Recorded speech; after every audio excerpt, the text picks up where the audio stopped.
Hello, everybody. Sorry, I was playing around earlier. Let's see if we actually, are we really live? We're cases. So, yes, we are. Hi, guys. Hi, guys. Hi, Jenna. I've been watching some of your TikToks on, well, TikTok. So good job.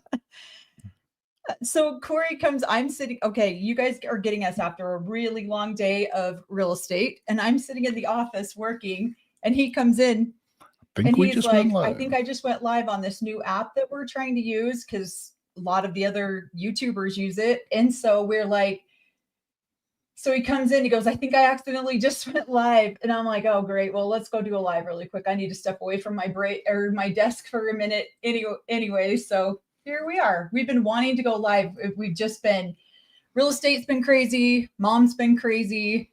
And so it's just one of those things where we just haven't had a chance to, and we wanted to tonight. So here we are, I guess, because Cory's over here messing around. So I went live earlier just so you guys could see what I was doing. So Cory's test drive. Yeah. He's so funny. Well, we're trying to learn how to do this. But yeah, we're still figuring it out. We got to take like instructional tutorials. We're doing that right now. So yeah, so you're going to get me messing around with stuff. So. And you got me straight out of the office, straight out of work. So,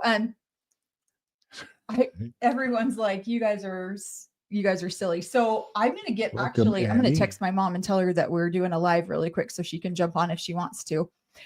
Without going into too much detail about my mom, she is doing so much better. And, yeah, I've been wanting to give everybody an update. We just haven't gone live. So she, a couple of weeks ago, she actually was really, really sick and almost passed. And we were able to get her to the hospital in time. And what were you doing? They just told me my banners were still up. So thank you guys. You guys are helping me. So we're such a shit show. Oh, thanks. So it was pretty severe, and she's doing so much better. She had another surgery. What was it? 2 weeks ago now. Mm-hmm. And she's been staying with us, but she literally got cleared to go home. So we took her home a couple of days ago, or she actually was able to drive herself home. So she was able to get the clearance from the doctors to drive. And then she was able to drive herself home. And so she's doing a ton better right now. I'm just going to, want to jump on. I'm just going to tell her really quick. We're live. So yeah, she says to say thank you to everybody who has been, sending her well wishes and stuff like that. So it was pretty intense there for a minute. We got home from Montana only to jump right into taking care of her for a couple of days. She spent 8 days in the hospital. And by the time she got home, she came here, and we have been taking care of her ever since then. So it's been a couple weeks, huh? Mm-hmm. It's been a long couple months. We're tired. I'm tired. But we haven't done a Q&A for a hot minute. So Cory kept saying, let's do a Q&A so that, or let's get back on and connect with people. But somebody says, but we're here for the shit show, makes you real and authentic as well as provides us good giggles. I'm so glad we can. It's been so crazy. But yeah. So we can definitely, praise the Lord. She's still here with you, your family. Really, honestly, it was a rough touch and go. I've kind of had an emotional day, so I'm not going to get emotional on here today. I've already had a couple good cries. But yeah, it was intense for a minute. We weren't sure if she was coming home from the hospital, and that was a lot to come home to right after coming home from a funeral from Montana. So, but she's doing really good. And Cory's such a good nursemaid. He takes such good care of her. Welcome, not ladylike. So, yeah. Now that, yes, we will be, we will be, now that things have calmed down. We always say, things are calming down. Yes, we will be working on that. We're going to be finishing up season 3. That's what I thought we were going to do tonight, was record a rewatch on season 3. But apparently we're going live now. So yeah. We're going to answer some of your guys' questions. So how many good questions you guys have? Any good questions about sister wives or polygamy? Yeah. You look beautiful for being so tired. Oh, thank you. It's been a long day at the office. That's what I was telling Cory. I'm like, and I'm not a huge makeup wearer at all. But I was like, please just let me go put something under my dark circles under my eyes because I am exhausted tonight. But yeah, it's been fun. It's been a fun couple weeks. Yep. So my mom is now home and doing so much better. And she's able to drive herself again. She's able, this last surgery that she had a couple weeks, Friday. So a week ago, for almost 2 weeks ago, that one seemed to do it for her. And she is driving herself and doing all sorts of stuff on her own again. She just turned 71. So she's still got some time. What? Mel, Cory was trying to go solo. He was trying to go solo. I was like, dude, did you hijack my YouTube channel? I'll kill you. I did a post yesterday, which is so funny. If no one follows, I have a link in my bio on our homepage of YouTube that will connect you to the Instagram, connect you to our Instagram, I think TikTok, and a couple other.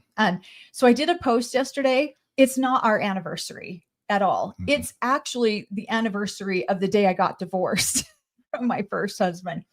And so I always celebrate that every year because it was the day I actually got married. It's 8 days after my birthday is when my 17th birthday is when I got married. And then my divorce was finalized on my 10-year anniversary. So I would have been married exactly 10 years. And so it's just a day to celebrate that divorce was finalized. So I did a little post about it and I got so many comments about good job, you and Cory or your wedding. Our actual anniversary is not for another month. Well, next month at the end of July. So somebody says, let's see. I saw your sister on a podcast on YouTube a few days ago. You guys are twinsies. Yeah. Out of all my mom's girls, my mom's got 7 girls and her and I look the most alike. And yeah, I need to go and finish watching some of it. I think she did a great job too. I was really proud of her from the parts that I have been able to sit down and watch. I think she did really good. I'm really, really proud of her.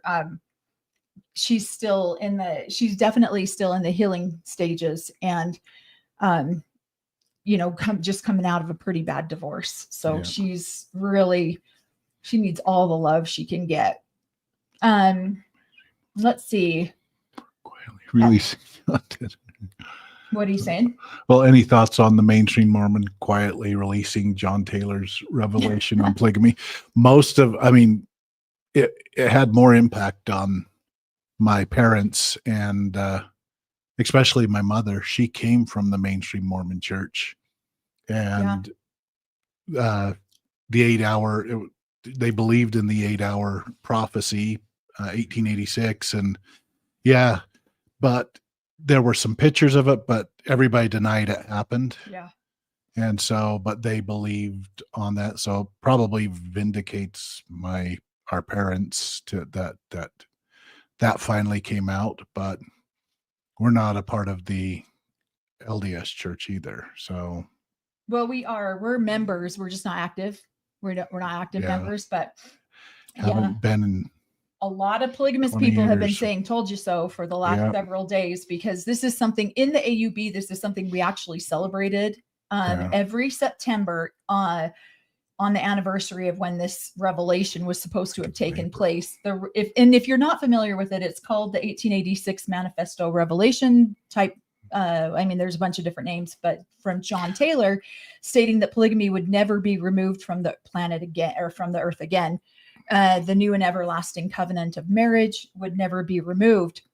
This is why people still live polygamy, is because of this revelation that was given by John Taylor. And so it's like the foundational bedrock of all polygamists. And so, but the church denied that it ever existed. And so, so they casually just quietly uploaded it into their archive documents the other day and caused quite a stink. It's all over the place. It made the polygamous community excited. Hey, we're validated. I probably is going to give them hope, because one of the things that they've always, our parents taught us, is someday the polygamists will be reunited with the LDS church and welcomed back into the temples and have their excommunications taken away and all that stuff. And so I don't think that will happen, but that's what they think will happen. And so they're pretty excited that the church basically said, yeah, here's that 8-hour revelation saying, but the church also believes that updating the revelation to become, and it would be awkward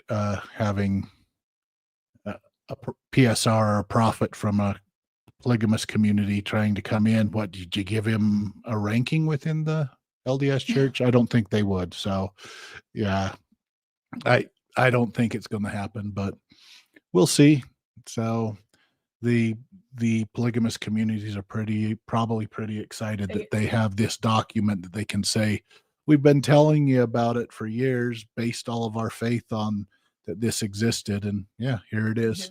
So, but it's not saying that the current prophets of the LDS have different downloads from God. So yeah, that polygamy is not going to be lived. So yeah. And so in the AUB, we'll just say this again. I know we've said it a couple times, but in the AUB, they believe that they're keeping alive the fullness of the priesthood, and the church is keeping alive the teachings of Joseph Smith.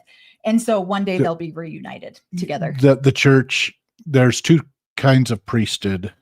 You've got the Aaronic priesthood and you've got the Melchizedek priesthood. And they feel like the church is doing all of the job of the Aaronic priesthood, sacraments, baptisms, work for the dead, proselyting, all of that stuff. And they're taking care of the Melchizedek priesthood, the higher laws. Mm-hmm. So that's how they break it down.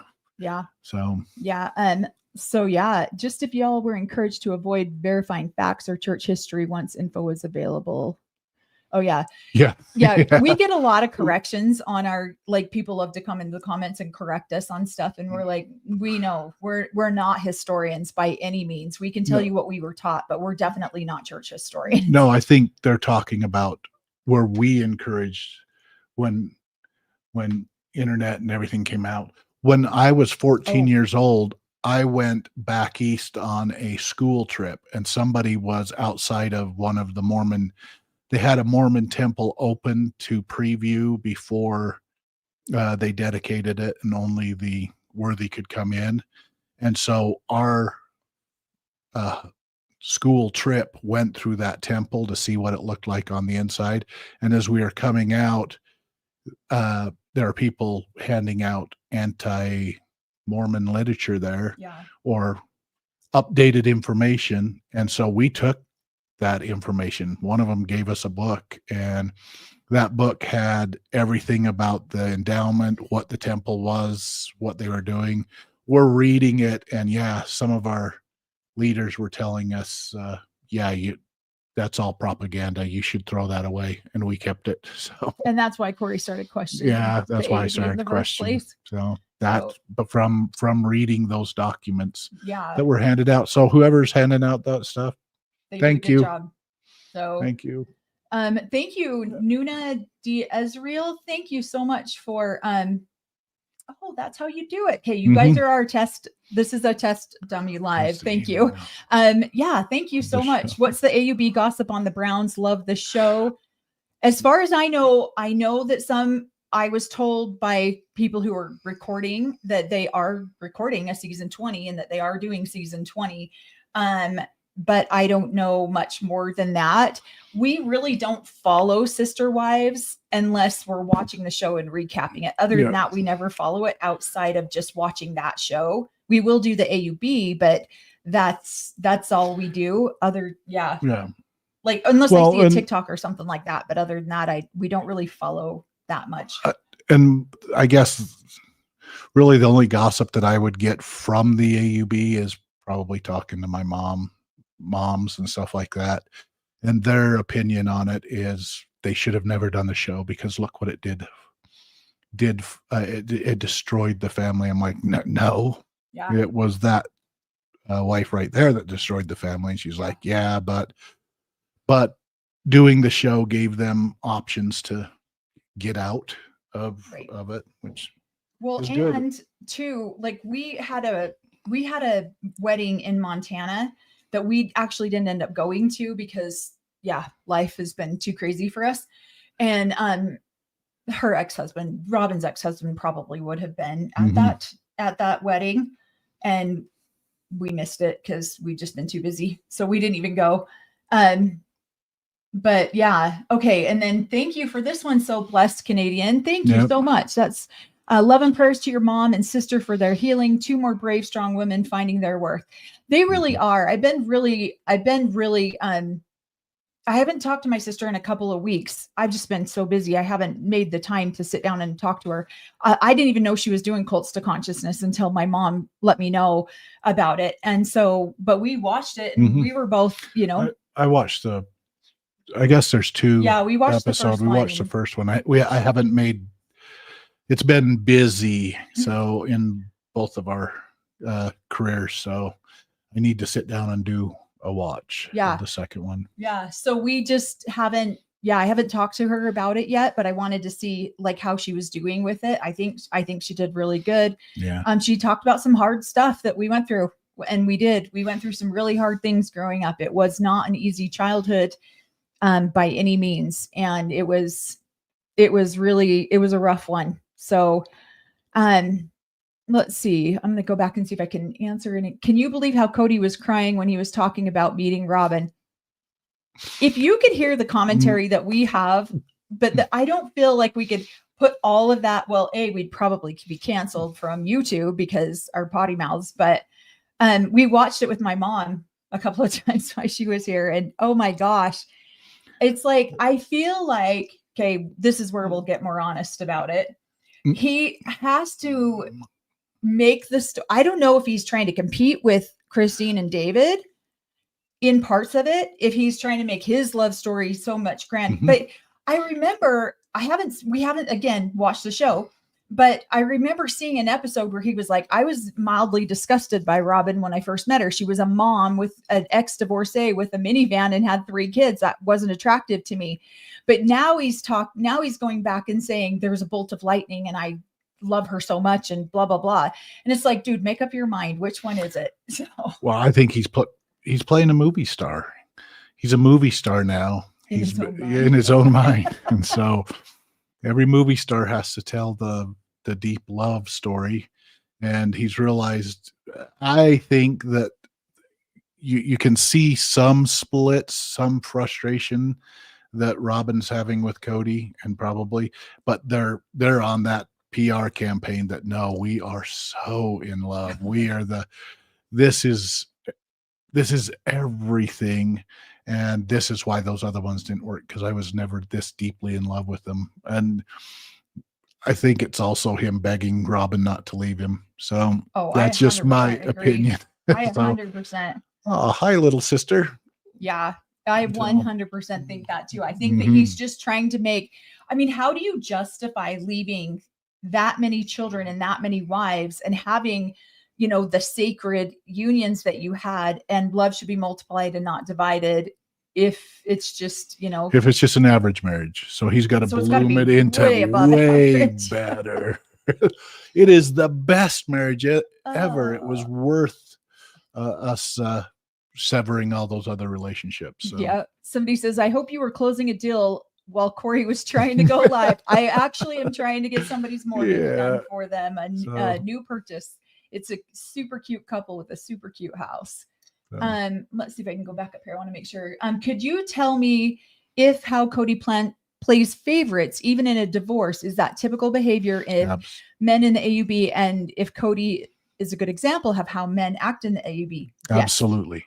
Very much so. Absolutely. He is not the exception to the rule. No, he absolutely. And it's not only playing favorite to the wives, it's playing favorites to the children. Yep. So if a child's associating and loving a mother and staying with them, he's going to be less gracious to that child. And then when another child says, hey, Dad, how's it going? Stuff like that. Well, he's going to throw the love on, look what you guys are missing. So, yeah. And, because this is just a polygamy Q&A and we're not specifically talking about sister wives, I'll talk about my experience much as I want to. Yeah. But we are currently going through that with my dad, and my dad definitely plays favorites, and it's really hard to go through that experience at times because, I had a good little cry in the hot tub last night, not for myself, but I feel sad for my dad. I feel sad for the lack of connection that he has with some of his children. And I guess my empathy was all over the place last night, and I was feeling sad for him because he's got some really good family that he no longer stays connected with. And that hurts my heart for him. I mean, he deserves what he gets. Exactly. Those that are compliant and talk to him about the gospel or a part of the gospel get the attention. So those that aren't, get around to you when you can get around to you. So so I feel sad for him because he's got some really great kids that he's isolating now. Someone says, I don't know who the current prophet of the LDS church is. I know that's really bad. I probably should know that, but Nelson, I think it's Nelson. No clue. I think it's Nelson. Google will tell you really quick. I suck. Sorry. Let's see. And then, do the AUB marriages have to be consummated? You've mentioned ticket heaven marriages. Are these common? I don't believe they do have to be consummated at all, because one of my dad's last wives that he married, they literally just got married and then she went her way and he went his way. And then she passed away and he didn't even go to the funeral. It was literally just a way for her to get into heaven. That's it. Other than that, they have nothing to do with each other. No. One of my dad's wives, and I don't know. I didn't delve into what their sexual life was, but as far as we understood, she was just married and being taken care of. So he never, that I know of, I never saw him spending the night with grandma, because that would have been weird. Let's see. Have you seen the documentary Murder Among the Mormons? Dark underbelly of a religious document. Dealings happened in the 1985. I think we did watch that, didn't we? Yeah, I think so. I'm pretty sure we did. I would have to double check. We've watched so many of them that sometimes I get them confused of which one was which. I think that was about the blood atonement, and a Mormon family that eventually split off and became polygamists, and were running their own thing, and blood atoned a sister and I think her children. Where could we watch that too? We could look into it. Let's see. That was stuff that was rumored about when we were growing up. It was scary stuff. So one community would feel like that they were okay to go and blood atone another community. Well, that's where the original prophet of the AUB was killed by which was Christine Brown's grandfather, and he was murdered from the LeBaron group. So and then you also will hear some stories where a friend, somebody that we knew, someone who was investigating the AUB, who wasn't actually a part of the AUB, went in and tried blood atoning someone, and the friend that we knew was actually the victim of that crime and had his throat. It was some damage. It was pretty brutal. And my ex-husband was actually, I think he was at that meeting, but I can't remember for sure when that happened. These guys can get crazy. Extreme religions bring in extremely cuckoo people. So there's some nuts running around. Let's see. Somebody says, Mel, I can't believe you feel sorry for your dad after all the physical and emotional abuse you endured. The reason I was feeling so sad for him last night is because I feel like we're all capable of love. We all go through some levels of trauma in our lives. And some people try to heal that and try to make connection again. Some people don't even know that that's an option to do that. And so they love and live at such a limited capacity. And that's where I felt sad for my dad, is because I feel like he loves and lives at such a limited capacity that he doesn't even know that he could be something different. And that's where my heart was hurting for him last night. And believe me, I was not sitting there shedding tears for him like that. I was just sad over the circumstances of where he's at and how he, you know, again, didn't even realize that he beat us the way that he did. He flat out said, I didn't beat you guys. That was corporal punishment. And so in his mind, he literally doesn't see this. And my heart was hurting for him that, that he, is missing out on some pretty incredible relationships. Yeah. We were kind of discussing, I think it was more along as we were talking about it. We're very thankful for the way we raised our children. So we raised our children differently than we were raised. And because we were coming to some realizations of, we felt like we were second-class citizens, growing up. And so to be able to look at our kids and go, they are so intelligent, they're way smarter than us when we were at this age, right? And to be so proud of them. And the only time I felt like a lot of times they were proud of us, or we got, you're doing good, if we were doing something that was required within the church. You're getting a blessing or an advancement in the church, then there was some pride there. Yeah. But the minute you chose not to live that way, you were rebellious, and there was no pride. And later on in life, I've had more healing with my parents. Yeah. But my parents were never in a leadership position within the. And see, that's where I think I was feeling sad for him. And believe me, just because I shed a tear for him doesn't mean that I have to let him back into my life. That's not at all.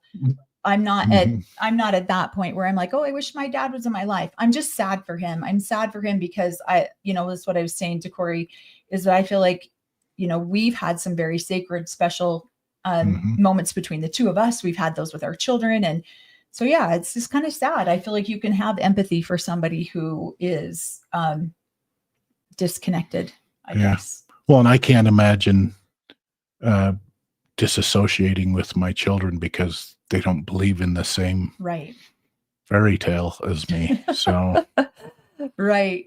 Okay. Let's see. Let me, Melanie, I've been wondering if prophets like your dad get a specific amount of tithing. Is he salaried employee or just has free reign like Cody did to the family pot money? That's a good question. I actually really don't know all of that. I can tell you what I've heard through the gossip line, but most of it is, no, he doesn't just have free reign. There's somebody else who's on, but the last prophet before my dad was actually caught stealing tithing money and so then there's like a bookkeeper, and apparently that bookkeeper was caught stealing money. So it's who you know. It's just, when you come from a line of corrupt things, they keep corrupting. I think he probably had, I don't know if he gets a salary, but they provide a place for him to stay. They provide meals. I'm sure when he travels to different things, that's all covered. Right. I'm sure that they do a lot of that.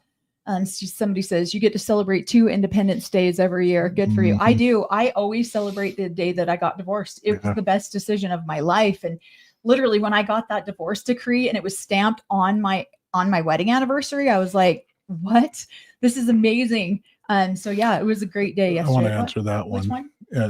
Are both of your moms still in the AUB? No.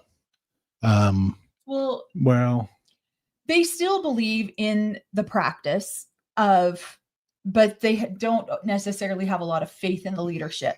I think your mom has more faith in the leadership right now than my mom does. Yeah.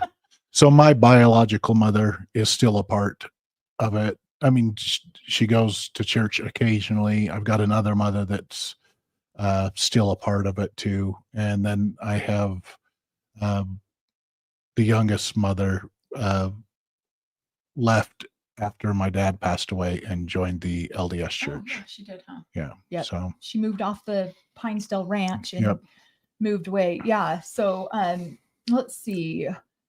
It would be interesting to know if people in the AUB watch Sister Wives, if anyone has left due to the Brown family wives leaving and striking out on their own. Not very many people that we know watch it. They don't. I mean, I know some that do, but not as many as you would think. Yeah, just because I think they felt like, well, I'm sure there's people that watch it to check in with the leadership to make sure that these guys weren't giving away too much of the sacredness of their church. So, right. So I'm sure there's some people in there, but yeah, a lot of people, I mean, a lot of people in my family weren't watching because they lived it. They didn't want to bring up more trauma. It does bring up trauma when you're rewatching it and you're watching, as I'm watching the kids go through, I'm like, oh yeah, right. That was a long time ago, but I remember that. So a lot of my siblings, I should say a lot of my brothers didn't watch it because they didn't want to bring up trauma. So right. in growing up in it, right. some people, some of my siblings have watched it. My sister watches it. Yeah. Cory's little sister's on here. She mods for us. So thank you. It's good to see you again. I'm sorry we missed the wedding. I was really sad and bummed about that. Vanessa says, do your moms know Alice, Robin's mom? If yes, do you know what their opinions are of her? Well, I would probably let them answer that, but yes, they do. My mom didn't know who she was. Alice introduced herself to my mom and myself at an event that we were at. And so she introduced herself to us. We didn't know them, but my mom does know Fawn, her sister Fawn, and a couple other people, but I mean, and then Cory grew up with them. So yeah. But my mom knew, her previous husband. And so you knew her previous. I did too. Yeah. Yeah. Oh, Alice's previous husband. Oh, yeah. Robert Mark. Yeah. Robert. And so they knew them when she got a release. Nobody was surprised. I think and I don't know, I'd have to talk to my mom, but I'm pretty sure that he got a second wife, and I think she's gone now too. So she divorced him as well. So there's a reason that these ladies left, but yeah, she was exactly let me put it this way, a lot of characteristics that Robin has, she learned that from her mother. So, and I'm pretty sure my mom has the same opinion on it. So this is where you can get Cory to talk. Yeah. Another Mel says, if you're telling the truth, you don't need a good memory. Amen to that. Amen to that.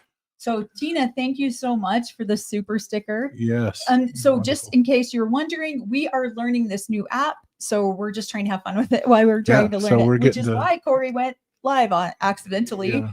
Yeah. But I'm glad you guys all came back. So let's see. I want to get down here to this one too. Thank you so much, Annie. Thank you for that super sticker. I appreciate that so much. And then I know we had a couple of them down here too that I want to get to. I know. Thank you guys. You guys are amazing. Janice, thank you. Thank you both for your vulnerability and authenticity. I appreciate you. No, we appreciate you. Thank you so much. And then we've also got, let's see, a DJ tag here. Thank you for doing this while you're dealing with family issues. I pray your faith and strength carry you both through these difficult times. Yeah, I think things are starting to pick up. They're starting to get better. My mom did. Everybody's healthy, so that's my mom exciting. made a comment on here a minute ago. I don't know how far down it is, but so my mom is on here too. It's okay to she is doing so much better, and so she really wanted to thank everybody for all the prayers and well wishes. And yeah, it was a scary couple of weeks, and so I think she's doing good. And I have an appreciation for my parents. Oh wait, read the comment that you did. It says, it's okay to have toxic, or it's okay to love toxic parents. You can love them and keep them away from yourself. The interesting part is, I don't know, I feel like we believe in generational healing. And so as we're starting to heal ourselves, it spreads out. It can spread out both ways. And so I've had a lot of conversations with my parents, my moms, done a lot of healing with them.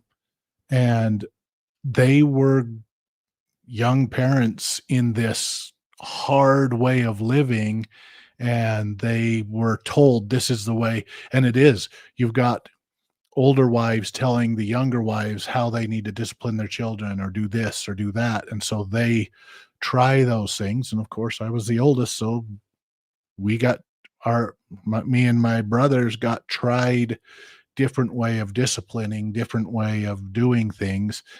And then they realized, man, that's not going to work. That's not the way to do it. And they were being told by their priesthood leadership that this is how they should be raising children. And then when it wasn't working, and they all of a sudden went, man, we shouldn't do that. They did. And I've had mothers come and apologize and are so sweet to me and kind and loving. Yeah. I had a good connection with my dad before he passed, and not only connected with him, there was apologies and stuff. So it was a hard way to live. And then as we started raising, then they kind of came to this realization of, yeah, he's not a part of the AUB, but he's still a decent guy, and he's raising amazing kids. So we didn't do too bad. So right. I think that's where the connection comes in, to be able to have an open, honest conversation with my parents of why I'm raising my kids different and why they did what they did, and get an understanding from them why they were disciplining us in a certain way. And then when they realized that it wasn't working, they changed their tactics, changed their behaviors. And my younger siblings didn't have a lot of the discipline that us older ones had growing up. So it was really rough. I mean, if any of you've watched my sister's interview that she just barely did, I mean, I couldn't disagree with anything she was saying. Yeah. Everything she said was accurate. And it was definitely the way we were raised. It was very abusive, very hard. Let's see. Somebody says, Jincy says, do your many mothers and Mel's father considered your children to be spoiled since they were raised so differently? I know they aren't, but does the Orthodox AUB assume that they are? I would say yes, to some degree, yes. Especially, I've always felt like that, especially with my kids. Yeah. It's been our kids. Well, I'm just saying, sorry, because she asked me the question about my family. Oh, yeah, yeah. I would say, yeah, but yes, they are our kids. Thanks, love. But yeah, I would definitely say that they are, but they're not. That's a double answer, to be honest, because my kids are the oldest out of my dad's kids. I had the very first grandchild, and so my kids are very they help with the younger kids. And so there's not necessarily a level of spoiledness there, but yes, they are, because I grew up being treated like so poorly and grew up being treated as if I was a second-class citizen. And I was determined that no one would ever treat my children that way. So I did not allow people to talk to my children with disrespect. Yeah. I did not allow my people to just go walk up and take things out of my children's hands, or do, or even walk into their bedrooms or their spaces without knocking or being respectful. So yes, I did get some kickback because of that from some of the other siblings and their children. But we were treated so poorly and so disrespectfully growing up that I just was determined that would never happen to my children. So I didn't allow it to happen to my children. But yeah, I would say that there was some of that, but also because my kids are the oldest, they were the more harshly judged for a lot of things, not just for that. Well, and like with my mother, our youngest son plays games. He's a gamer. And so you'll hear him hooting and hollering and yelling. You can hear that on some of our very first videos. And she's like, you just let him bellow out like that? And I'm like, yeah, he's letting out emotion, excitement, frustration, whatever it is. And that was something that we as children would have never done. I mean, if we'd let out if we'd let out a hoot and a holler or something like that, we would have been disciplined. That was too many kids in in one space, and you would get a pop upside the head. So you just didn't do that growing up. And so, yes, we raised our kids different. My mom kind of gets, you let him just scream down there. I'm like, yeah, he's letting out his emotions. He's enjoying himself and having fun. So, she laughs about it now, but yeah, you probably wouldn't have been able to do that as kids. No, we didn't. We would have never. So we raised our kids different. So. We did. Absolutely. Susie says, thank you so much for this super chat, Susie. Even if you were shedding tears because you missed him, that's okay. You get to love your dad. Yeah. And I felt that way too. I was telling Cory last time, like, I'm angry that I feel sad for him. Like it pisses me off. Like, why give this man any empathy at all? But I do. I feel there is a part of me that we were talking about other stuff that we're going to make a video on, but so we won't really go into much detail about it here, but about really sacred spiritual experiences between husbands and wives in the AUB. And I was telling Cory, this is where I got emotional, is I was like, the sacred experiences, the spiritual things that we've experienced between each other, I can't imagine him treating Cory, since we've had these experiences, you know, because we did get divorced, then we got back together, and we've really purposely worked on healing our relationship. And I told him, I said, I can't imagine treating you the way my dad treats my mom after these experiences that we've been through. I can't imagine doing that. And my heart hurts for him that he thinks that's okay. And so that's where some of my emotion was coming from. Yeah. Some of my tears were coming from, is because I'm sad that he thinks that that's okay to have these, what he considers the most spiritual experiences on this planet that are available to him right now, and then to turn around and treat the women in his life so poorly. Yeah. And I'm sad for him that his heart doesn't know how to love more than that. That makes me feel like, what a sad, lonely place for that man to live. Especially when they claim that their love is the most divine, or it blows me away that they can say something is so sacred and divine, and their love is amazing, and then they will go back down. Sorry. I will. So amazingly love and divine, but yet they can be so frustrating and hateful at the same time. So treat people in their lives that way. Yeah, I'll go back up in just 1 second. We're still learning the program, so bear with us. Okay, and then Queens Collaborative, thank you so much. We really appreciate that. Are there people of color in the AUB? I've done a lot of reading on the history books of the LDS, but it seems fundamentalists have remained segregated. Yes, they are very, there's a lot of racism that happens. Absolutely. We will not deny that at all. We haven't dove into that as much on our channel because it can become such a hot topic.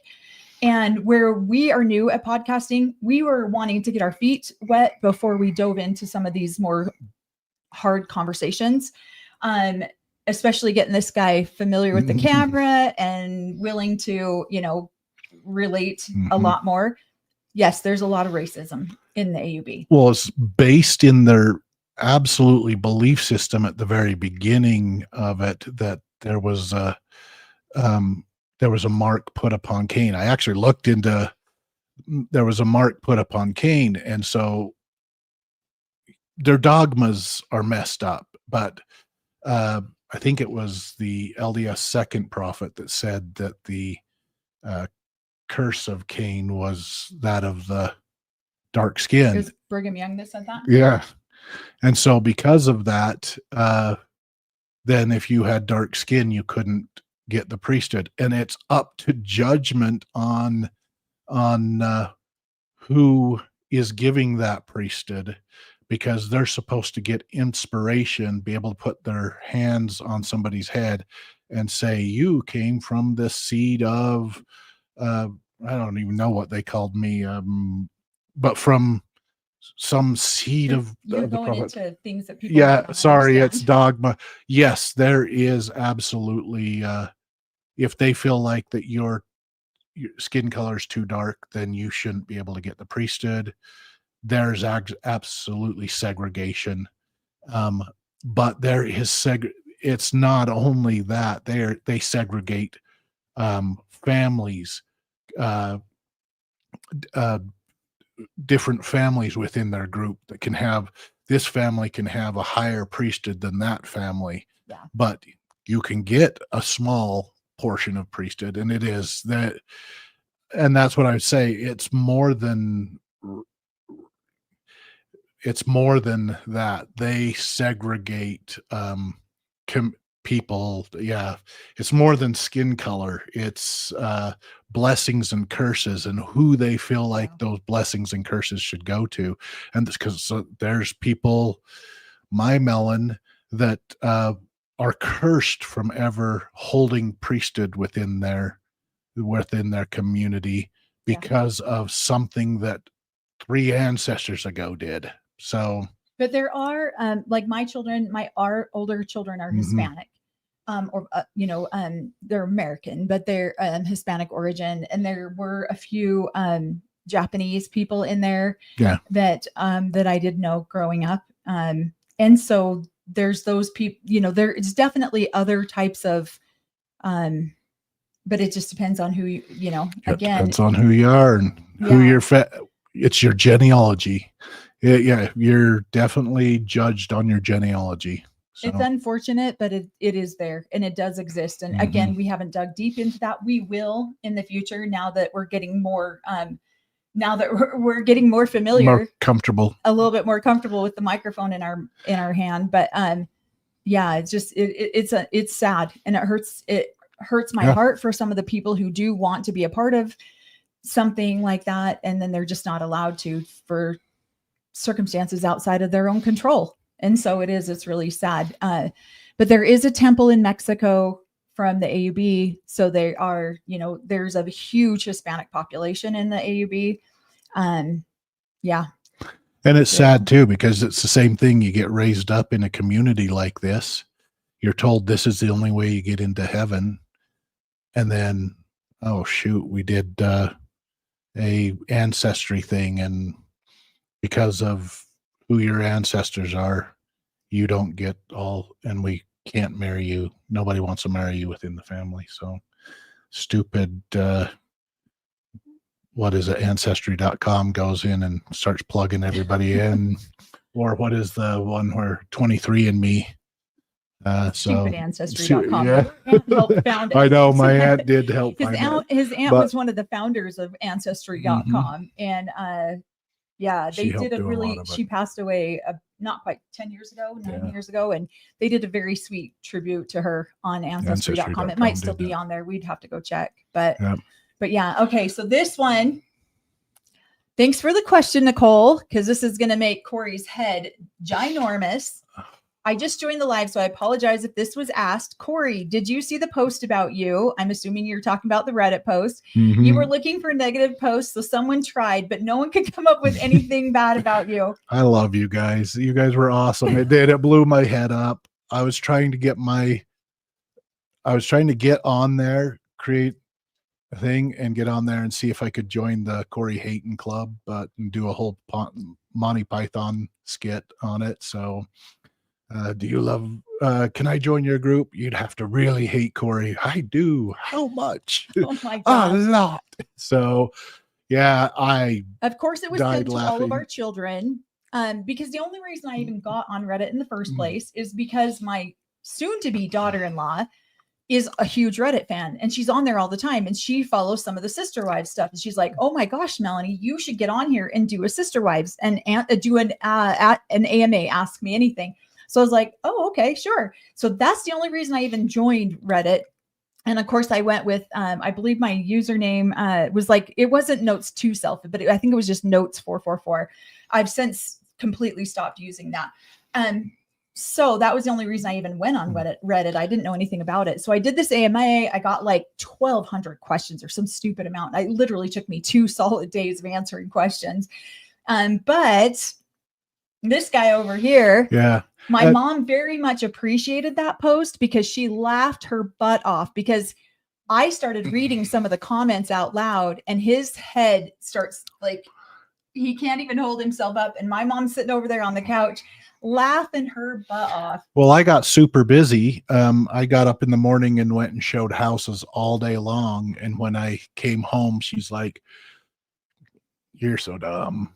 Did you start an account hating you?" And I'm like, "I didn't. Are you sure you're not on here?" And I'm like, "I'm not. I haven't. What is it?" So she starts reading it, and I was just loving it, laughing so hard. I appreciated everybody's comment on that. And I concur with a lot of it. I do agree that the problem is that he's a very humble man, until he's not. Yeah. And then I have to live with that. And I'm the one who has to go to, like, our son-in-law was like, "Oh my gosh, you know who you remind me of? Brad Pitt." So he sent boxes to our house that said addressed to Brad Pitt impersonator. The younger Brad Pitt impersonator, something like that. And I was like, "Oh my gosh, you guys are killing me. This is gonna haunt me forever." Yeah. But our kids were laughing. Everyone, oh my gosh, it was hilarious. It's just part of my life. Even those people who should hate me, her exes still kind of like me. So my exes, oh my gosh.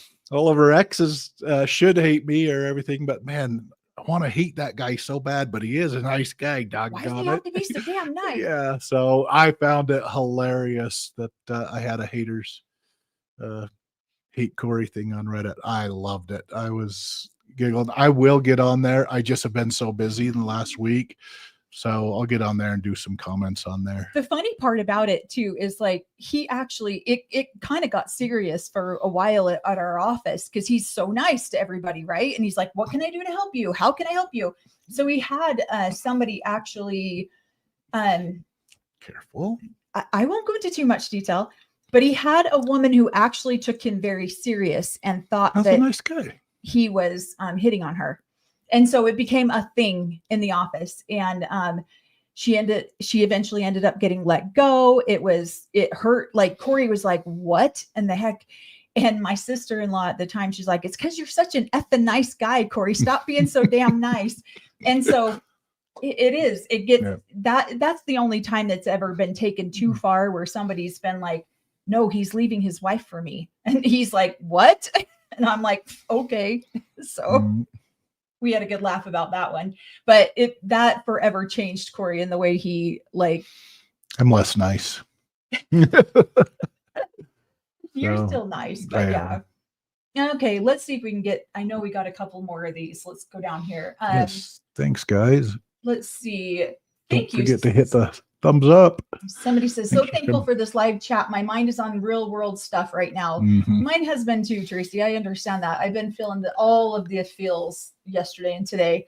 Let's all do our healing work. We need to be at our best, especially now. Love and strength to everyone here. Thank you, Tracy. That is awesome. Yeah, I've had a couple good meltdowns already today. A couple good cries. It's been an emotional day. I don't know if it's just because the solstice and there's so much stuff going on. Did the AUB church tell the Browns not to do the show? Yes. I don't know if they told them not to do it. They just said they were told not to do the show. Yeah, that it would destroy their family if they did. They were given warnings. So that prophet got it right, I guess. Yeah. But he might have got it right because he knew Robin. So yeah. I could have told him that. It's just because I knew Robin. So you're over here like blaming the show. The prophet's blaming the show, but in the background he's like, "I know who she is. Robin's gonna kill this family. It's gonna take that down." Oh, that's hilarious. Okay. I love the spontaneity. Thank you. Let's see. I'm burnt out on Sister Wives this season, but not on you two. Your perspective is needed. Thank you. Let's see. Yeah. Katie says that's okay. Life gets busy. We missed you guys. We will start doing lives more regularly. Yeah. In fact, I'm going to schedule a couple of them after we're done here. So you guys can start watching for those. Cause we miss talking to everybody. We miss doing the lives. We're like, we got to make that happen again. Tracy says, I agree. Mel and Cory gave me a renewed enthusiasm because they clarified, validated, or just straight cleared up a lot of what would have been left unanswered on this show. From our perspective. Yeah. Cody and Robin may live happily ever after, clear to the end. that could happen. That is one of those possibilities. So, and truthfully, I don't know. And if they get divorced in the future, that does not mean I'm a prophet. I'm not a prophet. I just the odds. see the signs. Yeah. Yeah, it's the odds. Somebody says, is Fawn in the AUB? Yes. Who? Fawn. Oh, Robin's sister Fawn. okay, Yes, yeah. she is. And she's actually a sister wife. Oh, let's see. I don't know much about her. I've never been friends with her. I just know she is a sister wife. Let's see. Melanie does AUB teachings to children to sit good with you. Melanie, does the way AUB teachings to children sit good with you now that you're healing as an adult, or was it brainwashing and conditioning girls? 100% brainwashing and conditioning girls. It does not sit with me at all. It infuriates me. It infuriates me, and I'm watching it even with my young nieces and nephews.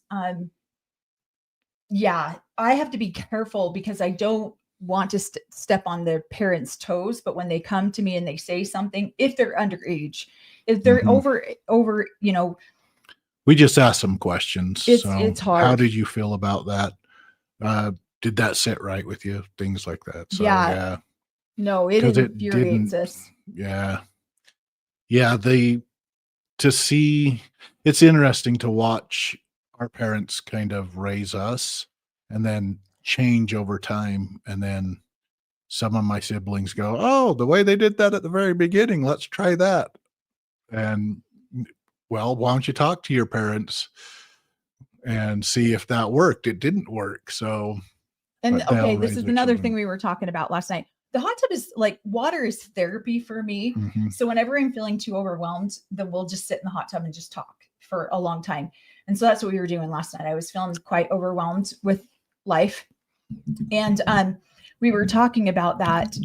And now my brain just went blank. What was I saying? Well, I think we were talking. Sorry, this is life right now. This is the way I don't remember. Because I was talking about our nieces and nephews. Yeah. I don't remember. Now I remember. Sorry, guys. Sorry, guys. That's my life right now. I was like, yes, I'll go live, but I'm a shit show right now. So here's my mom. She says, yes, thank you everyone for the love and prayers. Thank you for supporting these two amazing people. I'm so proud of them both. God bless you all. Yeah. Thanks, Mom. Thanks, Mom. She is doing a lot better. And yeah, we are definitely happy that she is still here. She's getting to the point that I would maybe feel comfortable scaring her. I'm like, you cannot scare her. And we talked about that on one of our last videos. I apologize. I thought I uploaded the scare video to YouTube. Apparently I didn't. So I pinned the comment in that video and put the link to our, because it's only 18 seconds long. The best 18 seconds you'll see on the internet for the next little while, but it's a good 18 seconds. But yeah. Okay. Marie says, Mel, you said last week that Christine and Janelle both needed releases. Do they still belong to Cody under the AUB if they don't get a release? I mean, that's up for debate. So many people have different opinions about that because he has forsaken his covenants that he made. Yeah. That's a debatable one. That's why really is. He makes up the rules as they go along, and it changes depending on who you're talking to. Some people would say it's something that will always forever belong to him. He's been promised these things. He needs to, and then other people are like, no, he gave it up. They teach us at the beginning that we fought a war in heaven over to be able to choose free agency. And then, at 17 and 8 days, you made a covenant. You don't have free agency anymore. Which one is it? That was me. Yeah, which one is it? So, and to be honest, Cody is no longer part of the AUB. Well, he probably, it's not like he's hung up his, he's not been excommunicated, but he's not wearing as far as I can tell, he's not wearing their garments anymore. He's not going to their church, probably not paying tithing to them. Those are all part of being a part of the AUB. Right. And so if those other wives wanted a release for some reason, they probably could get that by just asking for it. But I don't think they're part of it either. they have stepped away from the AUB. And so why go put on pretenses? Why ask? If they were to ask the AUB for a release, it meant that they cared what the AUB's opinion was on it. And just like Christine, they don't. They've left. They're not a part of it. I would, yes, when I was younger, it was something, but I would never go ask the AUB for anything. I don't hold them up as an authority in my life. So that I don't want anything from them. Christine and Janelle don't want anything from the AUB. They're going to move on and live their life. When they chose to leave Cody, they chose to leave kind of the belief system behind too. So the only reason that they would need to go back to the AUB is if they were going to try to remarry somebody within the AUB, which it doesn't seem like either one of them want or care about. So they don't care about the AUB's opinion. So, right. So, but yeah, probably based on his belief system, he could say yes. But right now, as far I'm assuming, and I'm not the prophet of the AUB, but I'm assuming the AUB was like, well, he's not making it into heaven because he's lost all of his wives. So, and Mary's the only one that got the release, said, hey, this guy's been doing this. Can I have a release? And they're like, yep, you can. Yes, you can. So somebody says, I missed the interview with your sister, Mel. Where can we watch it? It's on Cults to Consciousness, and her name is Emily Lee. It's a 2-part series. And so, yeah. And then I think it's like 4 videos past the one I did. So I have a video on there too. If anyone wants to check it out, you can check it out. It goes into more detail about some of the ways that I was raised and things. Amanda, thank you for this idea. We have talked about some of this, but this would actually be a really great video. When it says, have you and Mel ever looked at the similarities and differences in leaving younger versus leaving after so much time in the AUB and plural marriage? So Mom, we should actually do this. You don't have to come on camera, but I could be on camera or whatever. We could talk about it. And then you could kind of give your experience leaving. Because I wouldn't say that my mom has fully left the AUB per se. But I don't want to speak for you either, Mom. But, I think she still does believe in the teachings of the AUB quite a bit. But she's definitely does not. I mean, I don't think she's gone to church in 10 years. So. And she can't get a release. So. She can't get a release because the prophet is her ex-husband. Husband. She can't get a release. She can't get a release. Oh, my mom even said that a couple comments down. Amanda, that might be a future podcast. Yeah. Okay. Yeah. So there we go. So that's a great idea. I just wrote it down whenever we do these lives, I try to take little tidbits of what people would want to see and create and then work around that.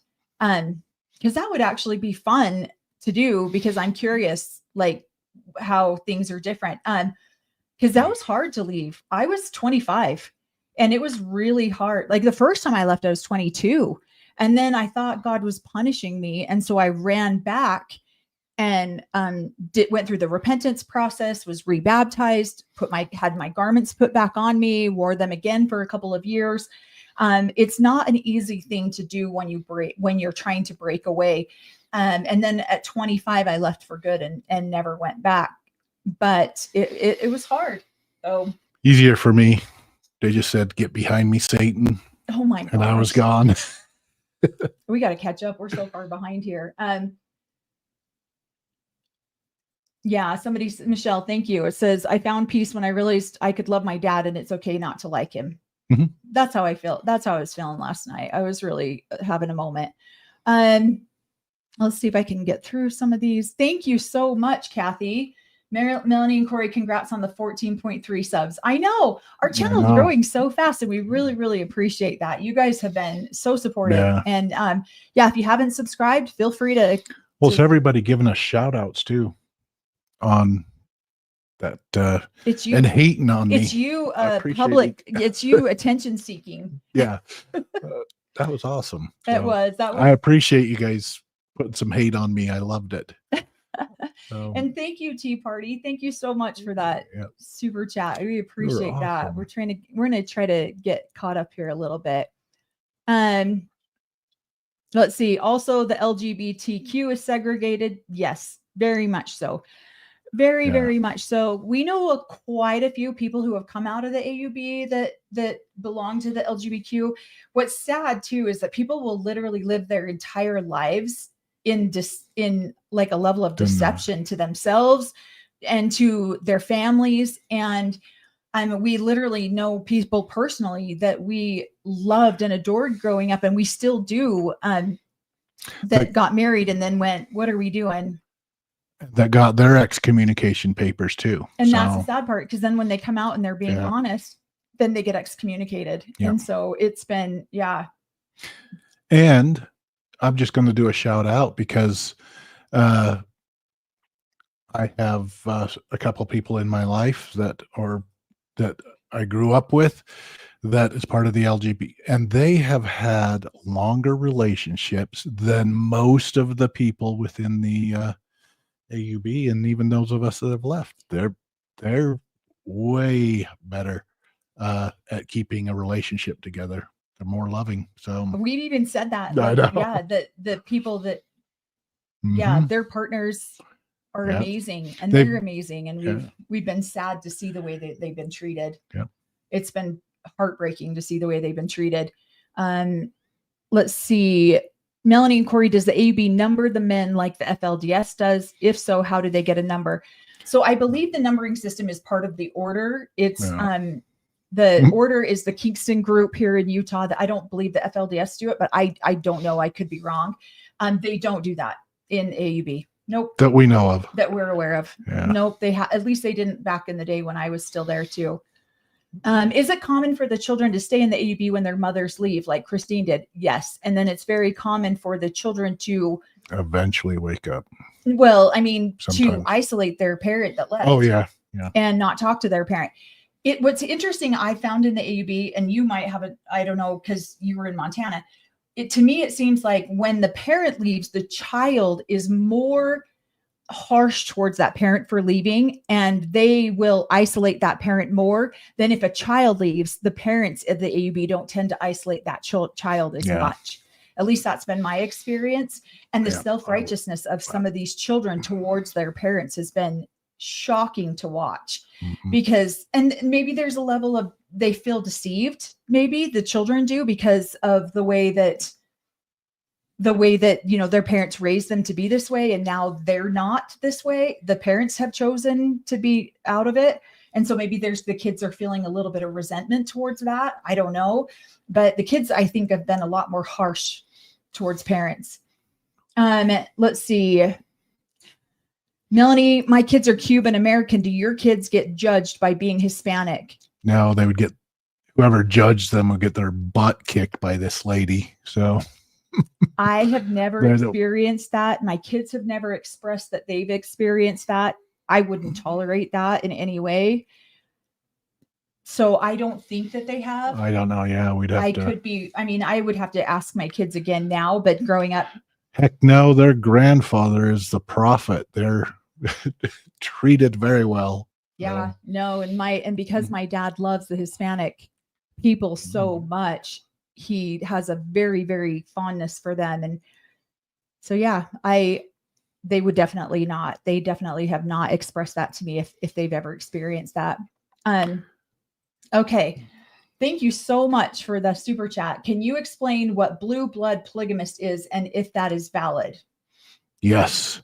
So if you are able to trace your genealogy and somebody back to Joseph Smith and his lineage, or one of the prophets in their lineage, and your family have been faithful either within the LDS church or in the polygamist church for generations, all the way back to Joseph Smith, your family gets blessings upon that family for staying faithful and true to the gospel all the way back to Joseph Smith. And so if you can trace your genealogy back to Joseph Smith or maybe another prophet, then your family would be considered royalty or blue blood polygamist.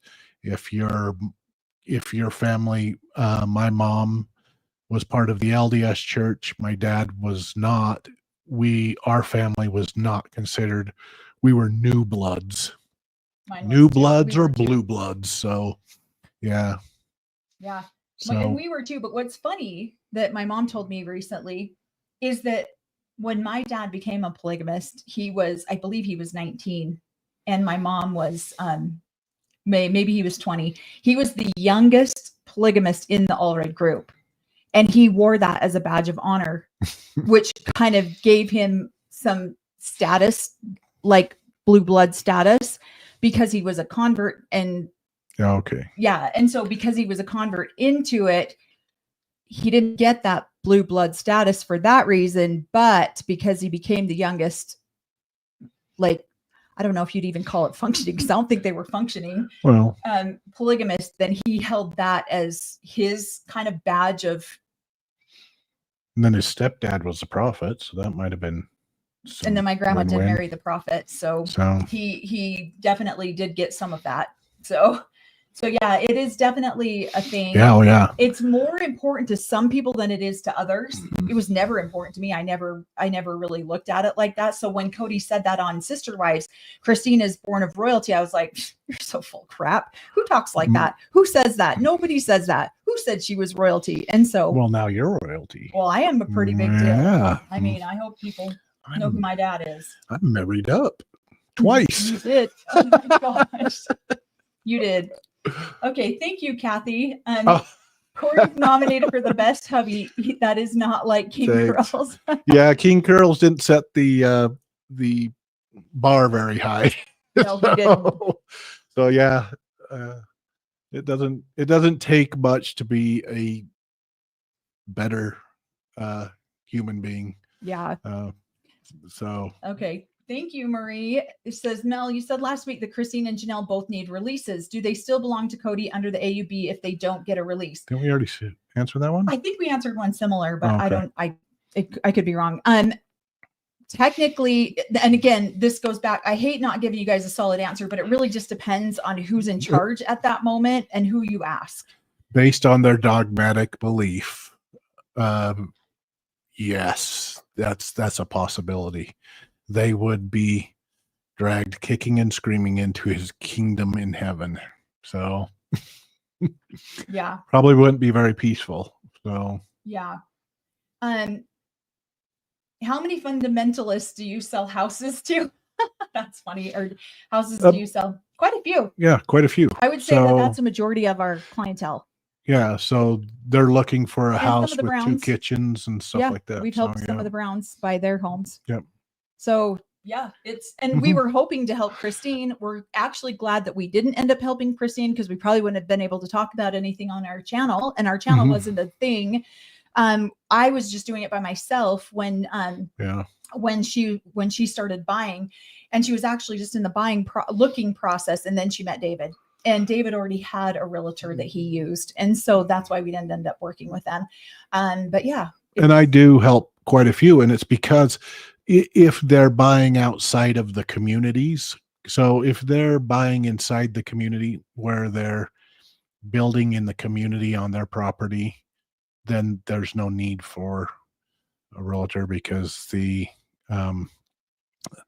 building on somebody else's land. We kind of gone over that, and the community usually helps them build, and then they pay into the community, that united order. But if somebody is got multiple wives and trying to buy something outside of the community, then I'm there because they can talk to me and say, hey, we're looking for this. And I'm like, I know exactly what you're looking for. You need 3 kitchens and 3 different separate areas and stuff. So it makes it easier for them to come and talk to me, because I grew up in it and I know them, and I know exactly what they're looking for in a house. So yeah, so it does. It helps it. And a lot of my siblings, so there is a lot of people that we know. What are you reading on? Would David Jessup do a show with you? I don't know. He might. I mean, there's a possibility. I mean, we're not at the point where we feel like we could interview somebody and be effective and really do a good job of it, because we're still trying to figure out how to work all this stuff. And so I don't know that we would be super effective and and ask the right questions or do the right things. Now, we are good friends with his brothers, not him particular, because he's younger than us. But some of his brothers were my very best friends growing up, and they were Cory's that's what's weird why Cory and I never met each other, because some of Preston's oldest brothers are Cory's best friends growing up, and they were my best friends, but we still didn't know each other, which was interesting. Hey, Jody. Hey, Ernie. Yeah. Those are my friends. So. Yeah. Let's see. How did the Briney family breaking down on Seeking Sister Wives season 1 play in the AUB? So we don't know the Briney family that well. I don't personally. I don't think you do either. I don't even have a clue. I think 2 of his wives are Allreds from the AUB, so they're directly related to Christine, but I don't know for sure. And so I can't really speak on that. I'd have to go back and rewatch the season because it's been so long. I don't remember.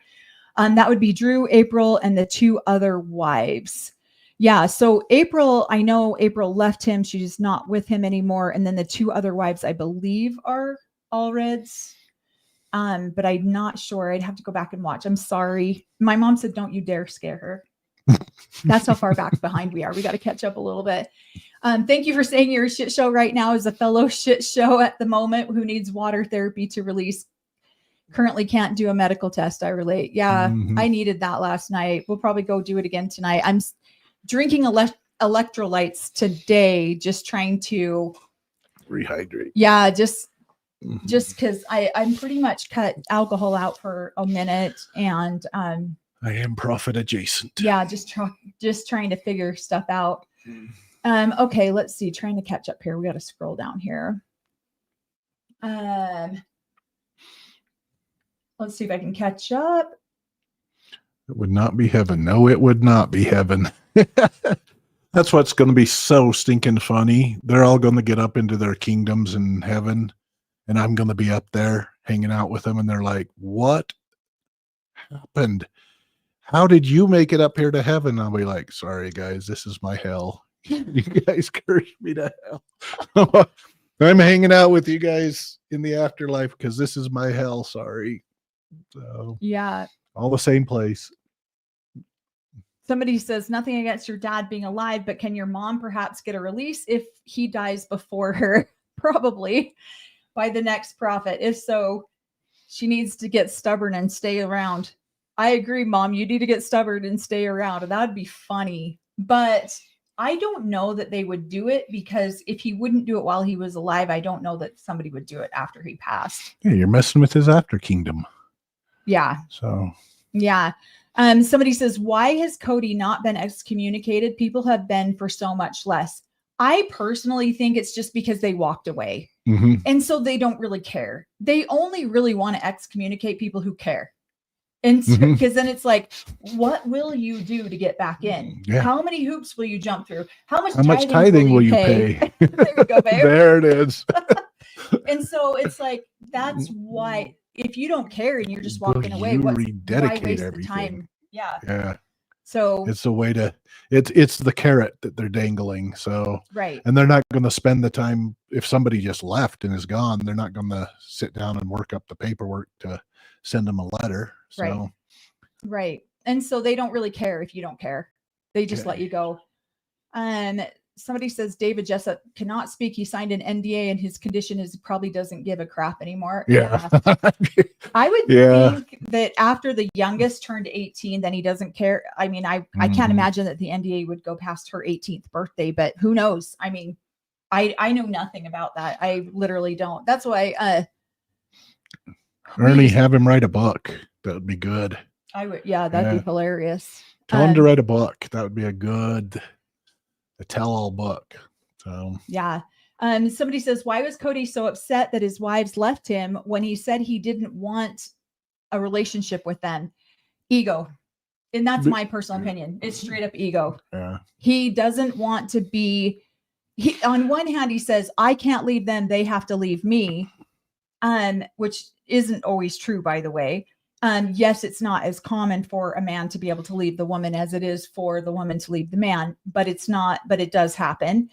And I think it's just his ego. I think it's just ego got bruised. Well, it's ego, and it's also something else.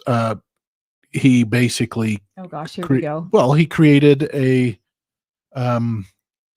he's frustrated because they're leaving and they're taking, before that, they were putting into the family pot. So he's putting into the family pot. They're all putting into the family pot to raise kids. And he says it right there. He's frustrated that they all put into the family pot to raise the older kids and get that. And now he's stuck with the two younger kids having to do it all by himself. You guys should be helping me now take care of my younger kids too. And it's almost, he's upset that, hey, we don't have a relationship, but you should still be paying into the Cody kingdom. You guys agreed to be a part of the Cody kingdom. Keep paying into it so I can keep raising up my kids. So that's where he's irritated. He feels like he's donated his portion into, even though he was part of creating those kids. So, but it all should still stay equal. And now that he's got 2 more kids with a younger wife, they should help him out till they're all fully grown. Ridiculous. It is. So the fact that he even said that, I was like, wow. It's what he believes. It's his core belief system that, hey, we're all in this together and you can leave, but you still need to pay into and that's how it is with, you guys can leave the AUB, but it's still a good idea if you paid fire insurance into here. So somebody says, I remember hearing your sister talking about your father being racist. Could it be that his views has changed as you all grew up? No, he's still racist. His views have not changed. It's part of it. That's been my going against my entire life. It goes against their core belief system. It's not that it's just, I don't know. They will never change their belief system that certain people cannot be a part of their group. Which is interesting because my mom had 11 children, right? And mine are Hispanic. The next one has, her kids are darker than my kids, but their dad is Italian and they're darker than my children. And then we have Lebanese, and then we have Japanese. And then the next one, she did have African-American boyfriend for a while, and then they ended up breaking up and not ended up having children. And then we have Tongan, and then we have El Salvadorian. Yeah. And I'm going down in order. And then I think the El Salvadorian's the last one. So, and then my mom's baby swears she won't marry anyone who's not African-American. So there's that. She's not married yet. She's still single, but anybody needs to date a cute girl. She's a cutie bug. So anyways. Okay. And I have nieces and nephews that they would never allow to be a part, even though they have preached that this is the only way for them to get into heaven. They would never allow them to be a part of the group because of who they are. Yeah. So no, I don't think he's really. And I love them all. So we're all humans. So, and I don't believe in their fairy tale. So, I mean, neither do my sisters or brothers or family members. Well, and I think too. No idea. Sorry, go ahead. No, only one of them is still in there and probably still believes that same way. So, yeah. So I think that my dad still is very much a racist person. He just doesn't always. Yeah. I think that he still loves his grandchildren, but what do you do? I think he loves people with pity, if that makes sense. Because he's like, I love you for what you can be, but you'll never be up here. But you'll never be up here. Yeah. Yep. Okay. Somebody says, does the AUB have some same? And they're smarter than us. So who is? Well, the grandbabies. The kids are way smarter than. For sure. You know. Does the AUB have the same organizational hierarchy and social structure as the LDS Church? What is the Relief Society? Yes, they do. The Relief Society is an organization of women who come into, it's supposed to be to support other women. A lot of times it's just to judge other women, but it's supposed to be to help other women. They step in for funerals, for, let's say, births, for anything that other people in the community need. The Relief Society steps in and helps that out. My grandma was the Relief Society president for years. She was the Relief Society president when I left the AUB. She was married to the prophet at the time. And yeah, that was fun. Thanks, Valiant Warrior. Blue bloods get the first pick at the piney dances. Very Dang true. straight. Very true. Coming from a blue blood. That's awesome. So, let's see. They do say that if your roots go deep enough. I'm blue blood now too because of who I married. So, right? Well, our kids are. Sorry. Well, that's what I was saying, because really we're not blue bloods, but because my dad got that title of being the youngest polygamist in the AUB, that had some merit. That had some, kind of made him a real big rock star. They do say that if your roots go deep enough, even in the mainstream Mormon side, you probably had polygamy somewhere, since it was so prevalent in the Mormon corridor. Yeah. Absolutely. Yeah, my mother's family had polygamy. They traced their genealogy way back. So yeah.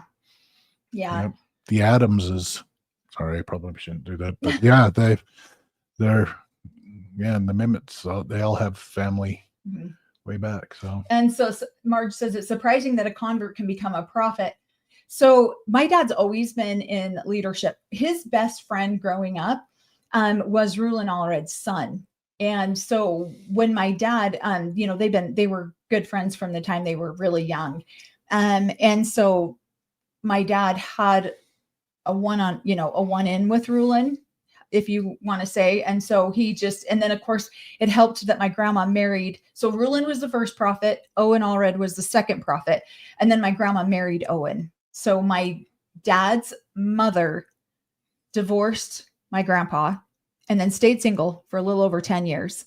And then she married Owen Allred. So she had an in as well. So my dad's always been in the leadership in the AUB. I don't know why. I think it's just, that's what he did. He got those two wives in his teens and made a name for himself real quick. Yeah. Somebody says, you're lucky to still have your mom. Mine passed away 5 months after my dad. She lived with me, looked out glass doors and windows and said, there's your dad. Then she passed. And I put it in her obituary that she died of a broken heart. Yeah, Mom, did you hear that? That's where we feel like my mom is sometimes. With my little brother passing, it's been a hard adjustment for all of us to adjust through, because he was disabled and it did make it a little harder. So just trying to navigate through those emotions. They're big feelings. Let's see. Would you say that there are more still practicing or more who have left? Is it normal to leave and then return to the faith? I would say so. I mean, I did it. I would say, yeah, it is very common for people to leave and then wonder if they, wonder if they made a mistake. So I would say so. And I'm sorry that your parents passed there, DJ. That is heartbreaking. I've been really concerned about my mom under those same circumstances. So yeah, I hate that. I'm sorry for that. Did you sell Coyote Pass? Nope. He's different a Utah state realtor, not an Arizona realtor, unfortunately. Do your moms receive alimony? What is alimony in a polygamous family? She doesn't even get a house. Yeah. She gets nothing. She gets nada, nothing, zilch. And my dad is 100% okay to watch this woman that he created a life with, 11 children with, and has been married to her for 52 years. He's okay sending her out packing with nothing.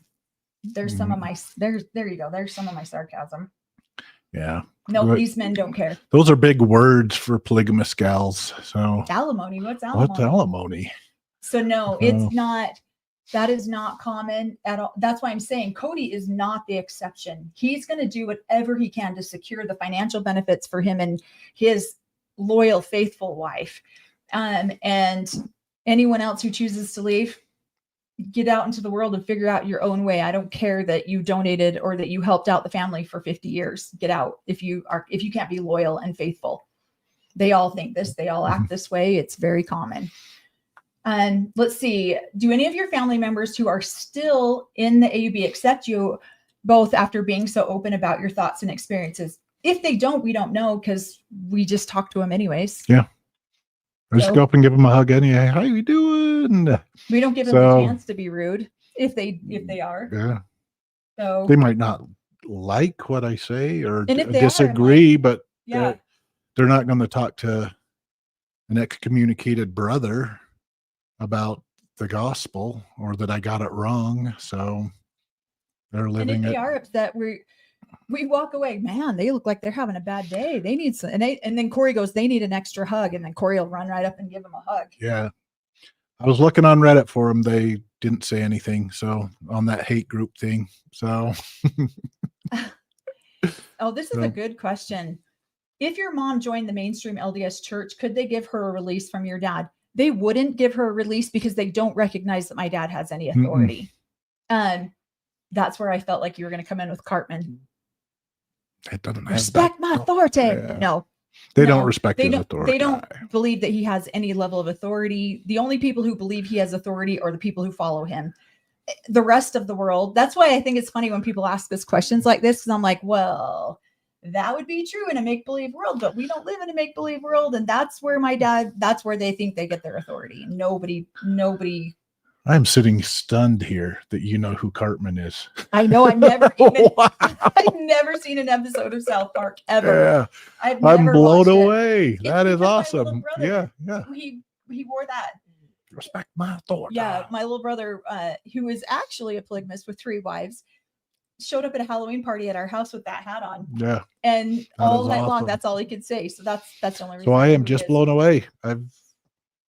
That she knew something like that.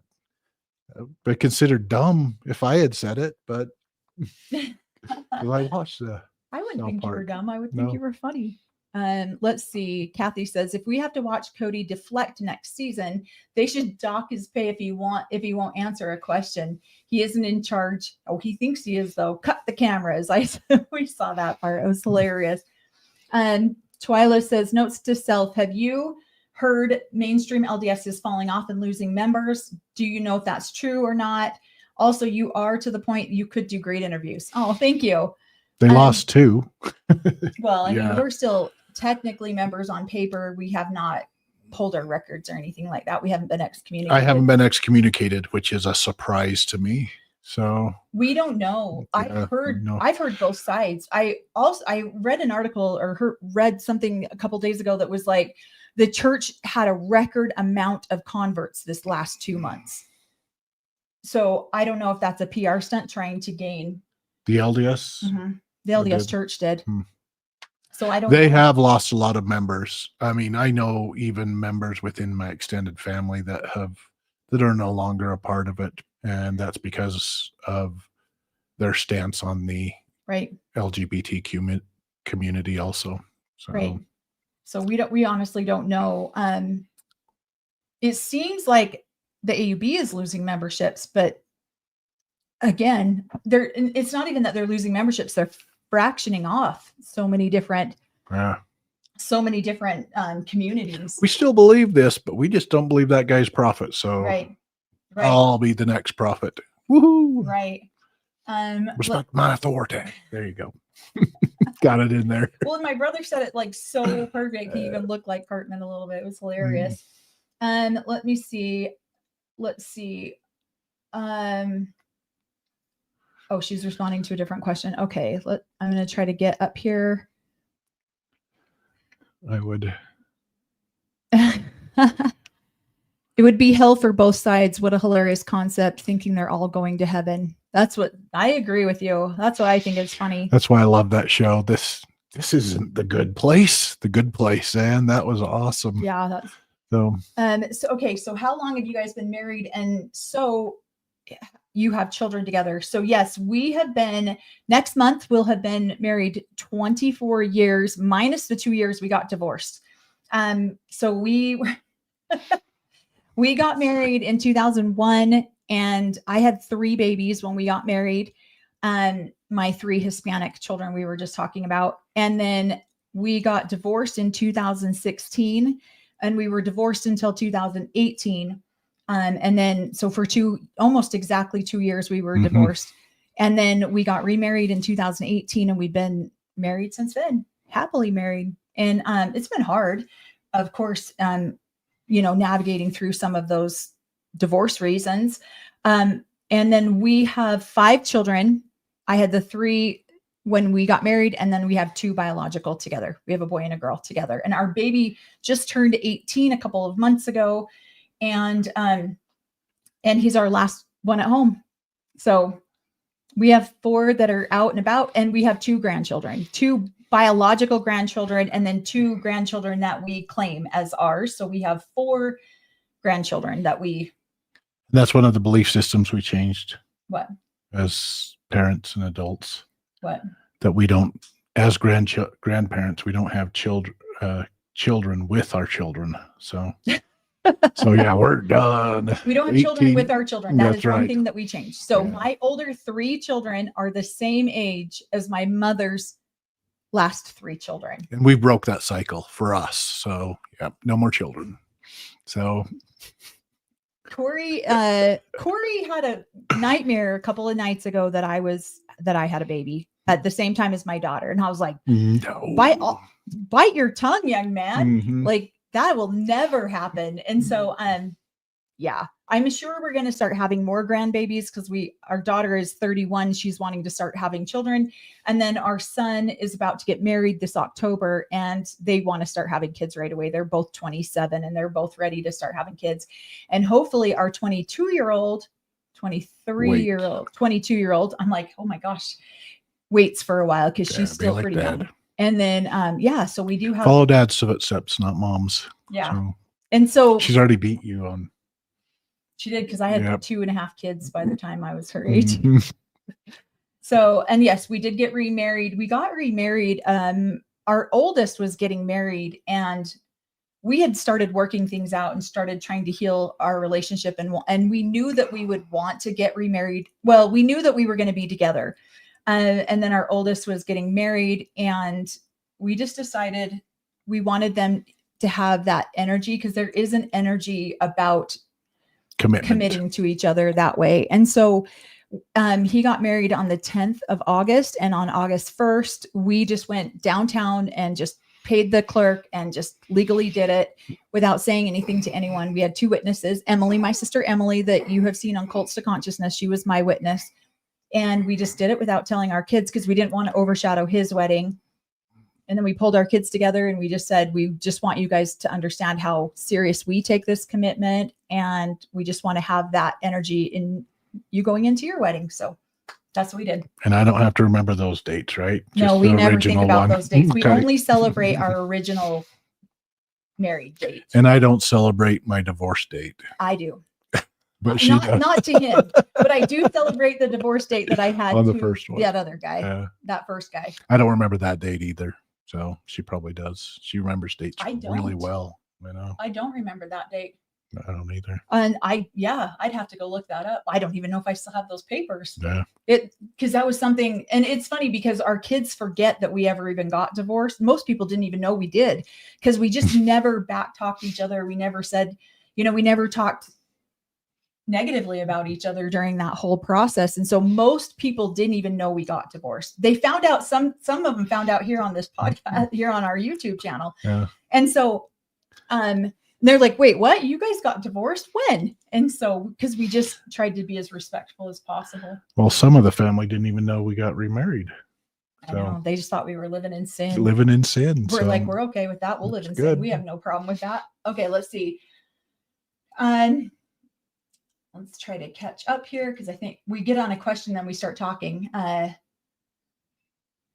We'll go down here. I understand that Christine and Janelle not worrying about getting releases, but I wish they would, just to be clear to Cody that they don't want to be tied to him in any way. I think he gets that, but I think it would be awesome if they did it themselves. I do. I think that there is, because I felt that way too, and I was not going to get a release until Cory forced the issue, right? Well, you didn't force the issue, but you just said you wouldn't date me anymore and so that's kind of forcing the issue, to be honest. Well, she said I'm not dating a married woman. Oh my gosh. And so, but I didn't know how to get divorced. So anyways, I ended up getting that release, and there was just something about it that energetically freed, exactly what we were just talking about, the energy behind us having a commitment and a union before our children got married is this kind of the same thing. So it was an energetic release, literally, and so I'm glad that we did it. You guys should try float therapy place. I have. We love float therapy. I love my. Okay. So yes, yeah. and maybe we'll talk about some of that. I think we're going to do an ayahuasca video, and I think that we're going to talk about some of the modalities that we've used to heal, and float therapy. Float therapy was one of them. Yeah. Mm-hmm. But we've done a lot of different, well, I have mostly Cambo, if anyone knows what Cambo is. And yeah, we might do a whole video on all of those types of things too. But float therapy, very therapeutic. So when we remind everybody in our videos to do your healing, if you love water and water's healing for you, that might be very therapeutic. And I would highly recommend people to go do that. Let's see. Mary Brown confirmed in an interview with Lee of Lesbian Speaking that she is writing a book. I loved Lee. We did an interview with her too. That video's linked on our page under lives with other creators. And she's amazing. She's amazing. Let's see. Let's try to catch up here a little bit. Okay. How can an NDA still be in effect now that the kids are all adults? It seems like their natural curiosity about their father's life would compel them to seek him out. I think some of them have, from what I understand, but I don't know. I don't have any confirmation about that. And that's exactly what I just said a couple minutes ago. I think when the youngest turns 18, I can't imagine that NDA would be valid after that. So I think you're right about that. We're going to try to catch up here a little bit. Let's see. Mary cannot write a book about the family life and the show until her contract is up. I would probably think that too. I'm curious if Christine's going to come back to the show. I don't know if she's, I haven't heard anything one way or the other. So, let's see. Trying to catch up here.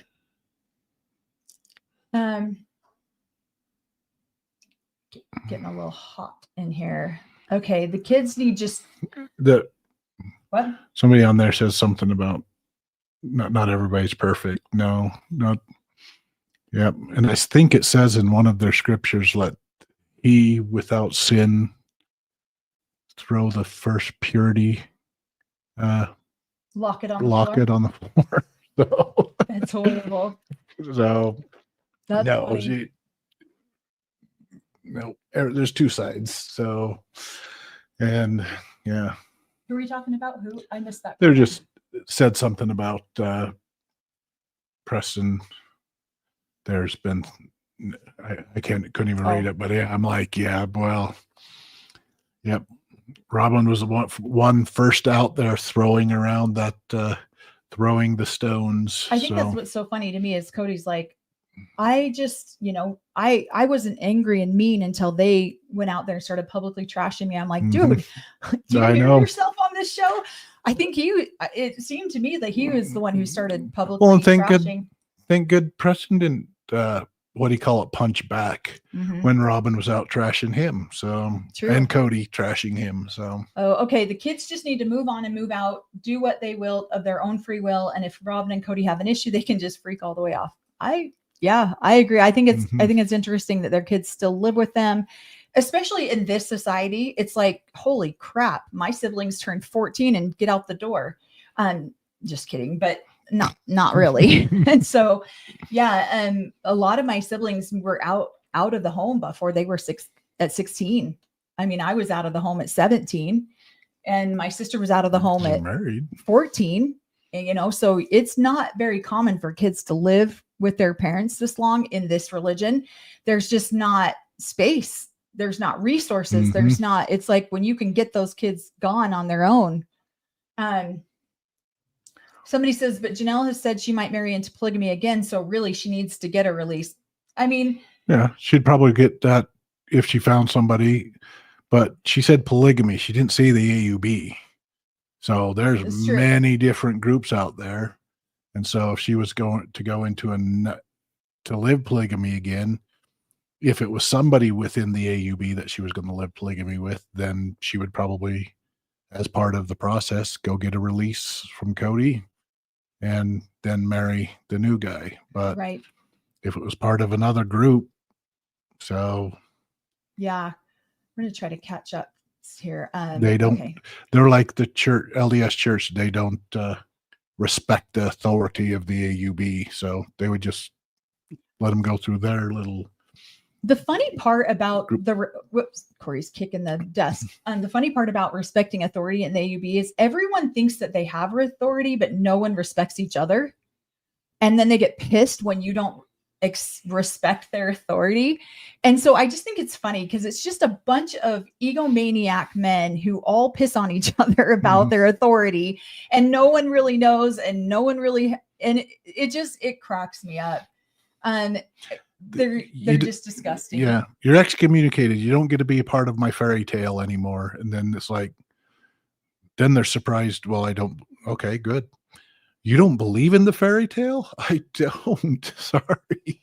Yeah. I don't believe in your fairy tale anymore. I was excommunicated. Remember? I didn't get to play in your fairy tale. So yeah.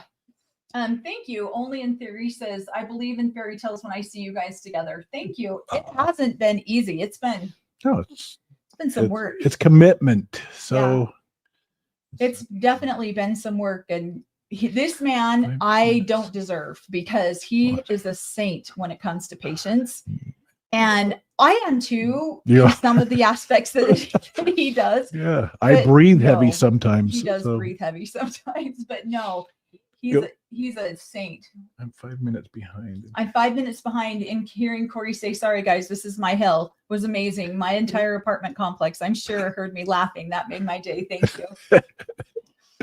It's true. We talk about that all the time, how when we get to the afterlife, some people, especially in Pinesdale, where they're all in the same little community, Cory's like, this was my hell growing up with you people. And that's going to be hell if I die and get stuck with all you people. And not all of them, but some of them. Oh, if the leadership shows up, I know it will.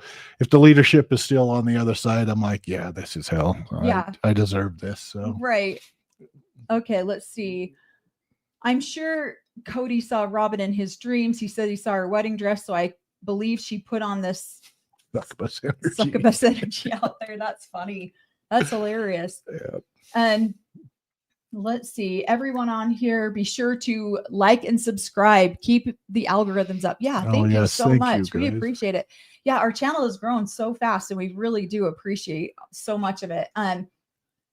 Let's see. Somebody says, don't feel bad. My dad was a racist and realized our relationship changed when I would no longer agree with him. I really realized this not too long ago, probably about 15 or 20 years ago. It's interesting too, because I mean, so many of my mom's kids have pushed back against my dad when it comes to the racist part of this religion. So many of them. And it's been very interesting to watch all of that, because so many of my mom's kids have just said, we don't care what you have to say. This isn't part of what we believe. Let's see. I'm trying to catch up to the comments here. My husband is related to Christina. My genealogy goes back to David Woolley's family. Yes, our genealogy goes back to polygamy. Yeah. There is a lot of polygamy, especially in Blue Blood. Where are you seeing Blue Blood? Well, she can track all of her stuff all the way back. She's a Blue Blood. Yep.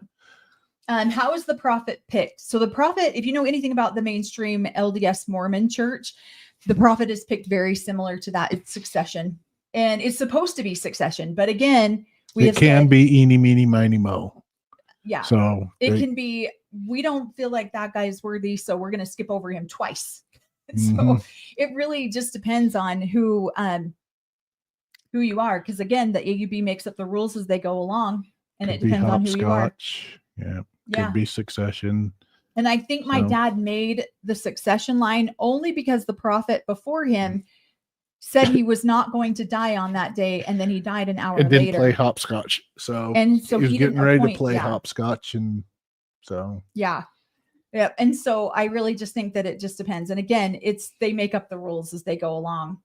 Do you believe Robin's girls act like 12-year-olds just for the camera? It gets some attention. Yeah. So. I've wondered that myself. Probably out with their friends, they act different, but around Cody and Robin, I think they probably do the same thing. It gets them attention. It gets that. Yeah. So Yeah, I would be very surprised Hey, if they're Daddy. that way in real life, or if that's just exactly. Well, when they did the whole breakfast thing, and then they're like, Robin's like, oh yeah, it talks about the soulmate thing. I'm like, thank you for watching our channel. Then I felt like that was very scripted and I feel like a lot of things that Cody and Robin do together are very scripted, and their kids the same thing. That guy said we're going to get divorced. He's wrong. Yeah. We're really in love a lot. Yeah. Okay. Not sure if this question was already answered, but did you watch Mary's latest interview? We have not. Nope. Our lives have been so crazy. She did that interview with Lee, the one that I was thinking the one on the. Oh, okay. I haven't seen that one. No, we have not watched. I've seen little snippets of it that Lee posted on TikTok, but I have not. There is a new TikToker too that I really love her ideas that she has. So if anyone's on TikTok and wants to go follow her, I'm actually going to reach out to her to ask her if I can share one of her ideas that she had, because that thought had never crossed my mind. It had, but not in the way that she verbalized it. And so I want to talk to her so I can share that before I actually publicly share it, because it was genius the way that she described what Robin thought she was getting when she came into the family. And when I relayed that concept to my mom was even like, oh my gosh, I've never even thought about it that way. She's amazing. Her name is I believe it's Dragonfly. So it's Dragonfly twice. So if you're on TikTok and you want to follow her, she is great. She tags me in a lot of her stuff. And so I get to watch a lot of her stuff, and it's amazing. Let's see. I'm going to try to get over here, and we were doing Monday Night Lives pretty consistently for, I don't know, 5 months or so. Mm-hmm. And then, life got out of control. So I think we're going to try to go back to starting to do Monday Night Lives again. Because this is usually my slow day. So today wasn't. But it wasn't today. But you can tell that I look really tired. Slow day. Okay, thank you, Rosalind. You're so sweet. All love to your mom's healing. Thank you so much.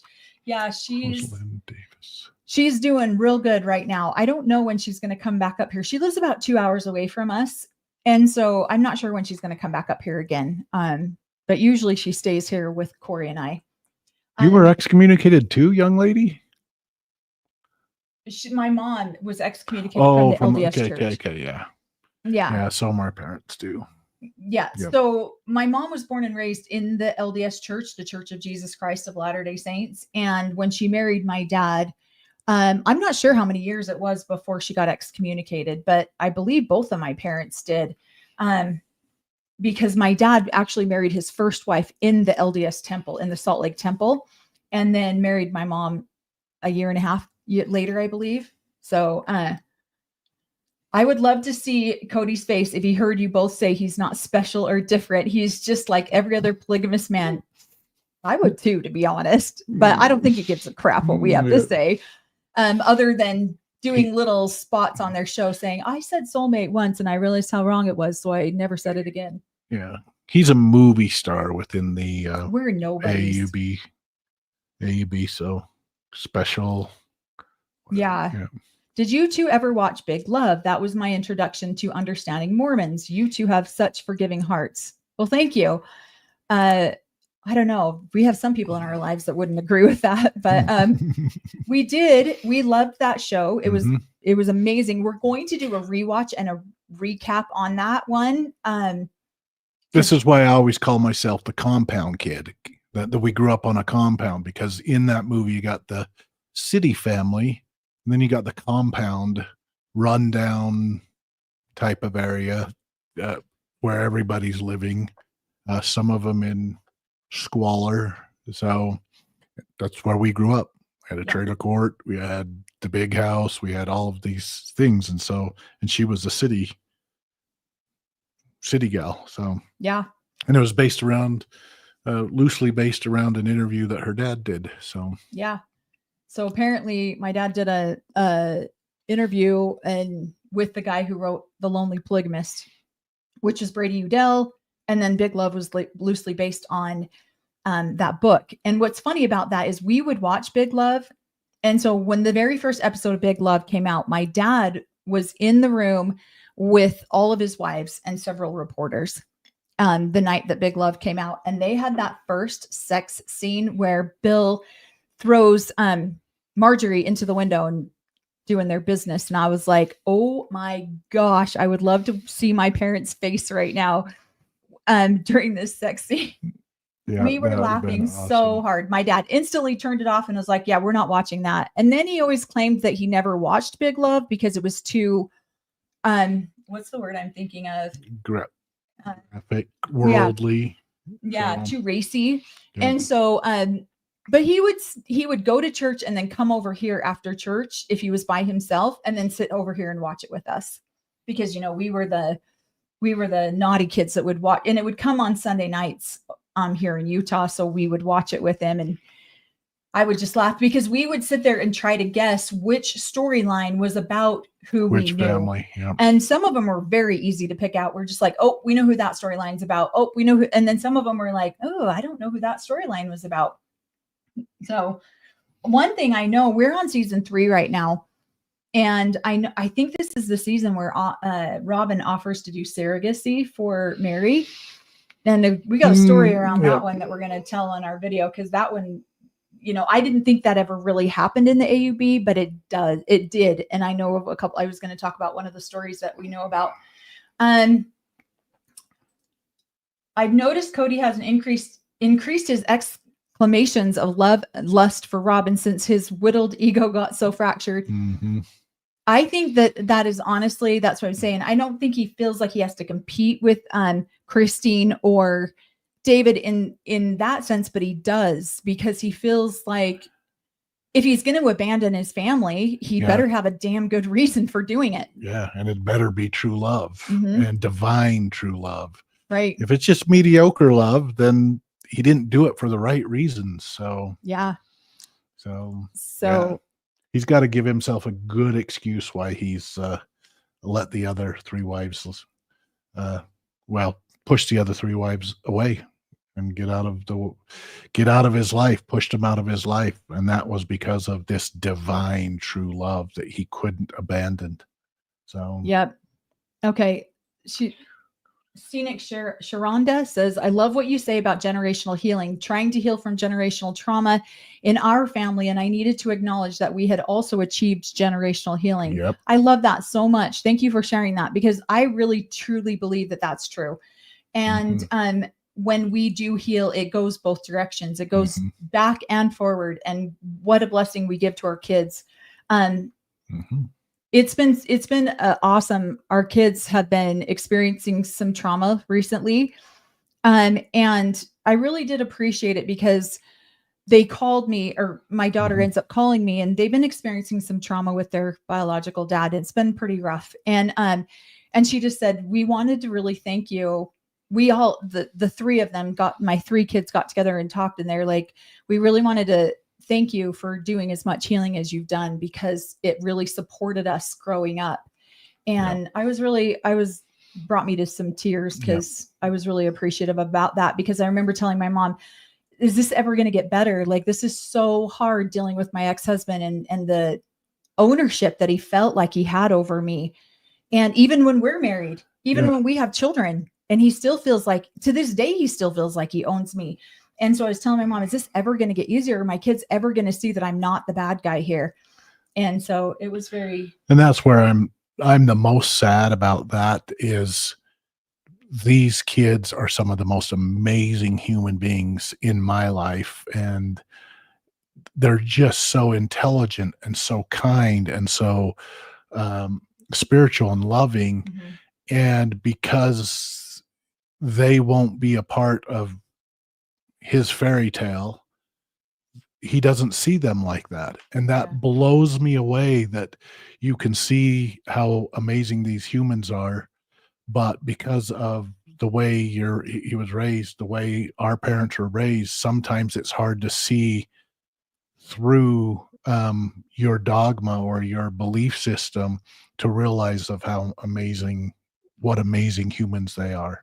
Right. And they don't need to believe in your fairy tale to be amazing humans. So So, and deserve love and understanding and kindness. And he's trying to go back to the AUB apparently. Yeah. And so he's got a lot to say about it, about the lack of religion that I've given my children. Yeah. Which I'm okay with, but I'm glad and they are too, seeing. because they are some of the most amazing spiritual humans on this planet. So, right. So I'm glad that they're seeing it. Okay. Jincy says, so if you two go to an AUB community funeral or wedding or any other event, how are you treated? Is there a group that ignores you, or are you confronted, or what else? I got treated pretty poorly recently that I was really surprised by. I didn't expect it, but because I don't entertain people like that, I just talk to them as if we're normal. I don't assume people are going to treat me that way.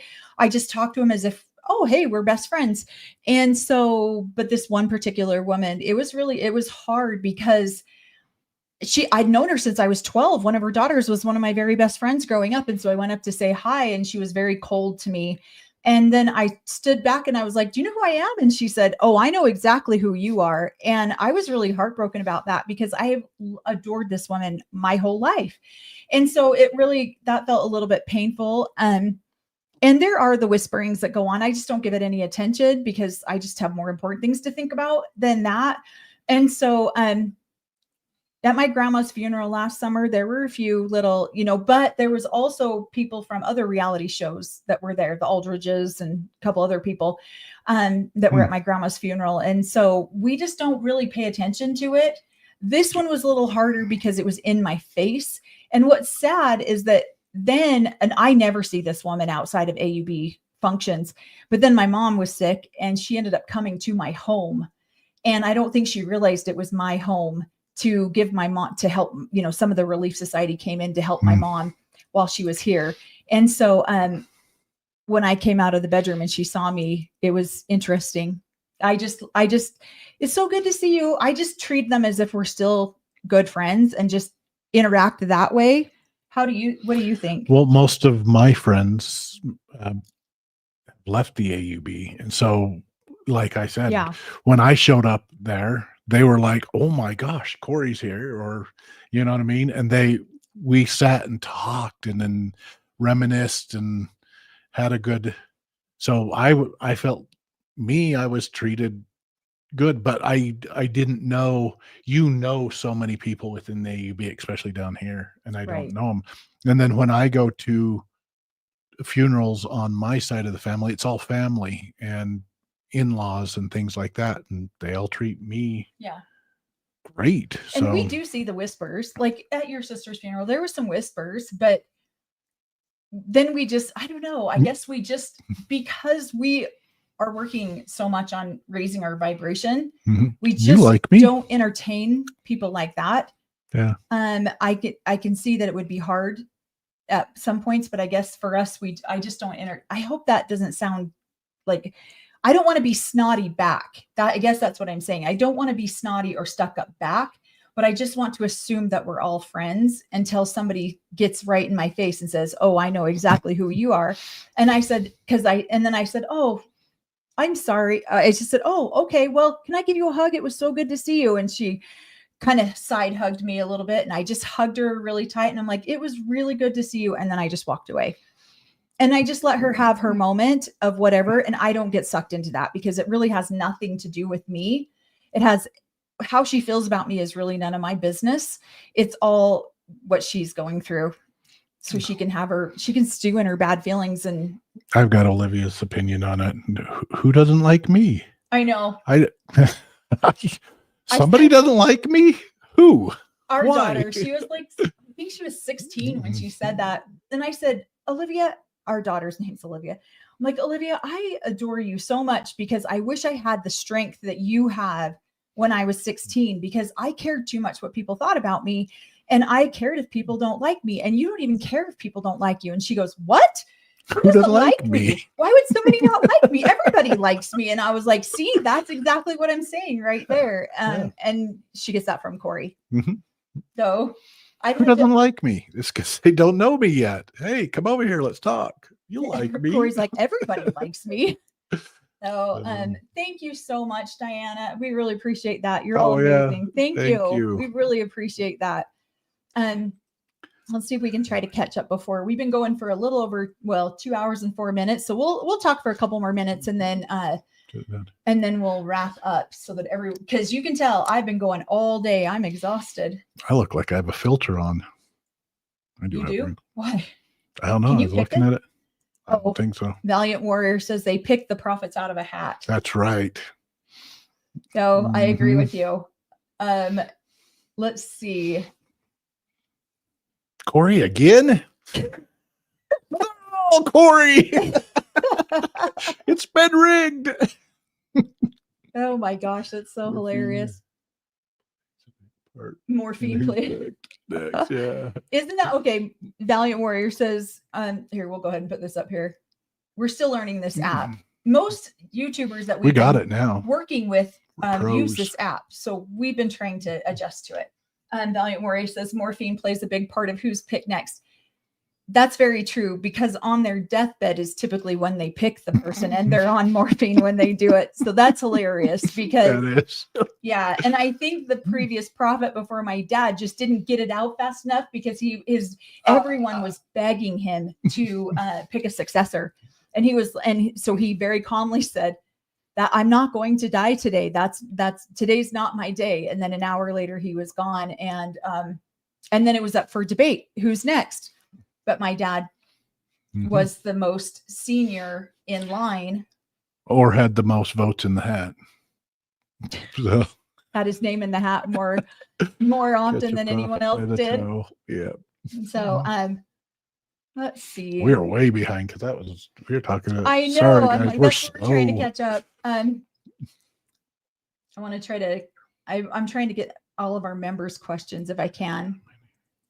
Okay, this is a good one. Why does Mary defend Cody? I can only think she's afraid he may spill the things she doesn't want out. He was horrid to her. I don't know why she does. I haven't talked to Mary about this. I haven't talked to Mary in a hot minute. I don't know why she does. I think for Mary, she just doesn't want to talk negatively about other people online. And I mean, I think too, she has a huge level of empathy. And she already sees how much grief Cody and Robin get in a public forum. And she doesn't want to add to that, I think. Mary's always been, I know Mary's got like this love-hate what people have with her, but I have always found her to have a very kind heart. Always found her to be very, very caring about those that she loves. And so it doesn't surprise me that she doesn't want to speak negatively about him. I feel the same way about a lot of the people that I love. People have come on here and attacked me on our comment section saying, how can you have these feelings about your dad when he did these things to you? Why don't you actually talk about the real things? And I think it's just because it doesn't change the way we grew up. And I'm sad for the man, but I also don't want to publicly roast him. I feel like I say enough, you know what I mean? And I kind of think that's what Mary does too. I don't think she has any loyalty to Cody per se, as much as it is she's on her own healing, and she's working on her own healing. And so she doesn't want to go out there and just tear apart this man that she still respects. And kind of like what we did when we got divorced, no one even knew we got divorced. And because we didn't go out there and tear each other apart, there was still some level of there was mutual respect on our end. Yeah, on we were Cody and Mary, I don't think co-parenting. there's mutual respect. I think Mary respects Cody, but Cody doesn't respect Mary in my experience. But well, and the thing is, I mean, I happen to be a product of my father and my mother, and so I have attributes from both of them, and I've chosen to look at those attributes and try to change ones that I didn't learn and heal and teach myself to change that. But there's other attributes that they have that I appreciate that I have. Yeah.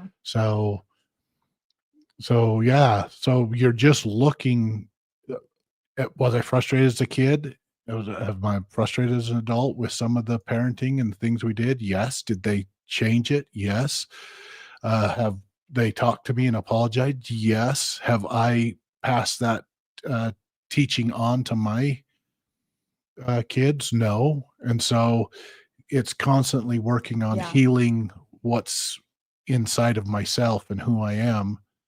And it actually works both ways. And I can heal my kids and heal a connection and a relationship with my dad. So, and my mom. So I don't hate my parents at all.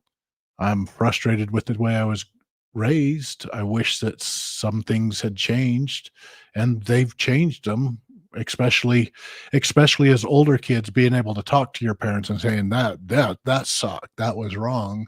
And then they went, oh yeah, you're right. And they knew that, and they changed it with the younger children growing up. So, and if they had to do it over again, would they have done it different? Probably. So, especially some of them. So, I would agree. So I think that's kind of why she does it. But I want to answer this question. Melanie, is there a character in Big Love based on your mom? I think personally that Barb. So my mom had cancer. Barb has cancer. My mom was part of the LDS church and was very active, very a part of things. Barb was too.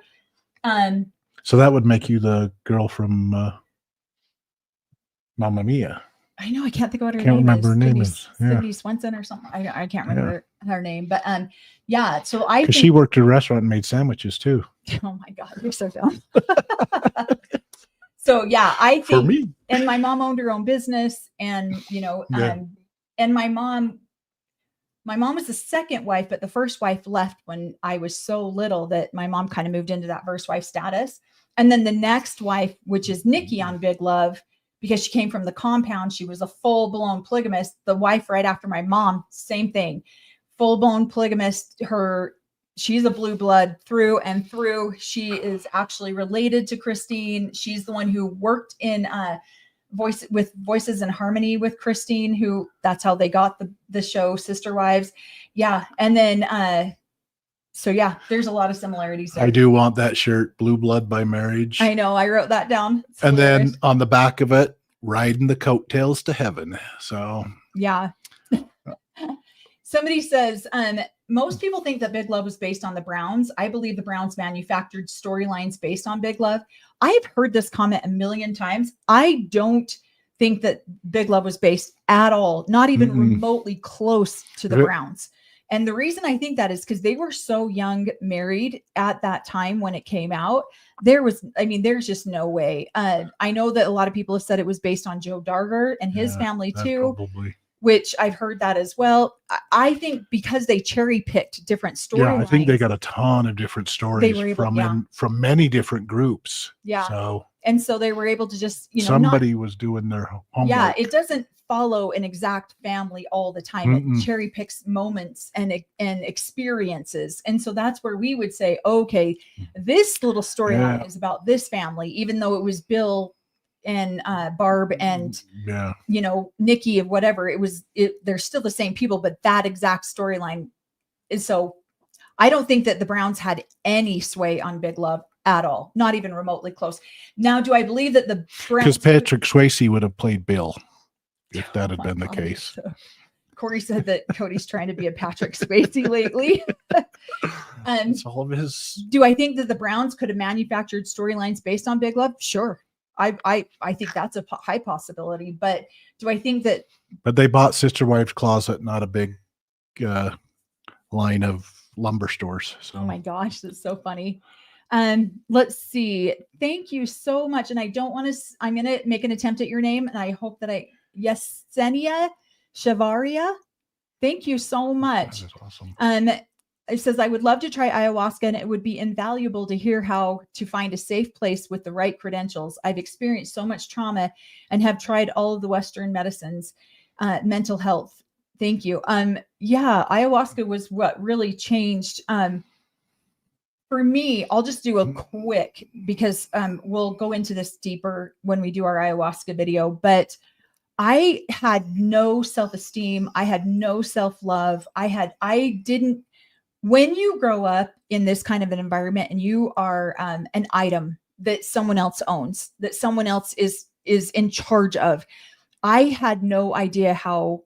I was very stubborn, very outspoken, but I also didn't believe that I was my own person either. And ayahuasca pulled me into that, knowing that I, for the first time, could see myself as being lovable, could see myself as being something that my children, because people would tell me I love you and I'd be like, okay, whatever. What do you want? What do you want? Yeah. What is it? Like, you need something from me. That's why you're telling me that you love me. What is it? Let's just cut the chase and tell me what it is. And where ayahuasca really healed a lot of those wounds for me. And it's the first time. And my kids were so frustrated with me, which is why we ended up getting divorces, because I felt so unlovable. And it didn't matter how many times my children said, "We love you, Mom." I'd be like, no, I couldn't hear it because I didn't believe it. And so doing ayahuasca healed that to where I could hear when people said those things to me. And especially Cory. Now Cory's going to get all emotional. Yeah. Because it did. It was a great experience. It was a great experience. This is one of the reasons we've kind of put off talking a little bit about it, because it is such an emotion. It's a very spiritual experience for us, very emotional. And I've already cried enough today, so I can't even get emotional right now because I've already had a couple. We're coming in to be snarky, so. But it really did change the way that, and for the first time, Cory could say that he loved me and I could hear it. Wouldn't you say? Yep. Oh, thanks, love. And so I would say that's the biggest gift that ayahuasca gave, not just me, but our family, not just me, but our relationship, was seeing that. And it was incredible to be able to step outside my body and see the way that my children would look at me and see the way that, and it's an experience that I can never deny now that I've had it. Yeah. It's an emotion that I can never deny that I experienced now that I've had it. So that's where, it's a big one. It is. It was amazing. And when we got divorced, I went through a really, really, really dark time where I couldn't see any light. I couldn't find any light. And so I, did a lot of healing modalities, Cambo. I did a lot of hard stuff, some sweat lodges. And Cory would say, "What are you doing this weekend?" I'm going to a sweat lodge just to get all this negative toxicity out of my body. And so I was in a really, really dark place. So that's where I would highly recommend it, but it's not made for everyone. And I'm not a therapist and I can't tell people to do it. I can just share with you what I experienced, and it opened my eyes to see that I was actually someone who deserved and was worthy of love. I wasn't somebody just to be owned, bought, and bartered for. And that's what happens to polygamous women. They're owned, they're bought, and they're bartered for. And so, there you go. How was that? That was great. So yeah. Right here. It did. It healed our relationship completely. Okay, let's try to catch up here. Let's see. They're beautiful people. Yeah. Hello, Lisa. Hello. Yeah. Hi there, Lisa. Thank you for, I believe when you're this color, you're a member. So thank you so much for being a member. Let's see. Okay. Thank you for love watching your stuff. I have so many theories that seems like you guys agree with. Do you think Robin will leave Cody once their kids are all grown, or once the reality TV money stops coming in? Yep. Somebody says, Mel, is your ex still in the AUB? Is he remarried? He has never remarried. We were divorced 24 years ago. He's never remarried. He is now wanting to go back to the AUB. He has not been in any religion, as far as I'm aware of, for the last 24 years. He's spent a good chunk of his life in and out of jail. He's an addict. So there's that whole level of life. And his ex-father-in-law doesn't care for him. So. His ex-father-in-law does not care for him, which would be, yeah. And so, and he's current prophet of the church. So yeah. Probably not going to get back in. So this will give you an idea of the superiority that AUB feels like they are above. So my ex wants to get back into the AUB, right? He's going to the church. He's doing all the things. His parents are advocating for him, trying to get him back in. And my dad's comment was, this isn't the right place for him. He needs to go into the LDS church where he can just live the lower laws. This is the group of living the higher laws. So there's a lot of superiority and so which was super offensive to my ex-husband. So he was like, what? And so my dad just like, you've done too many things that are irredeemable. You just need to go be in the LDS church. So I guess we should have him on here, see if it's hard going back. Cause I mean, I've never had a desire to go back, but apparently he does. And I don't know why. So I don't know what he's missing. So oh my gosh. If I asked him to come on to, he probably would. He really probably would, just because it would be a chance to talk to me. And it would be a chance for him to get his side of the story out there. Oh my gosh, that would actually be hilarious. I would laugh. Okay, we're going to try to catch I'd have to sit between you two so you guys aren't cat fighting. So I wouldn't cat fight with him. It wouldn't even be worth it. Well, because he'd be like, she invited me back on to her podcast. There's something here. So let's see. I want to get down here. So we'll talk for another 10 minutes and then you better get through all these questions you guys. I know. Anne says, Valiant, I appear to be sharing the popcorn. Yeah, Valiant is a family member that we love. So Valiant Warrior on here. Let's see. I'm disappointed that okay, that's hilarious. I'm a little disappointed that there isn't a smoke signal when a new prophet is chosen. We thought the same thing. That's hilarious. I love that comment. And there, let's see. There is. That's how they choose them. So yeah, they're all in there, and you can tell when they've hotboxed the room that somebody's going to get chosen soon.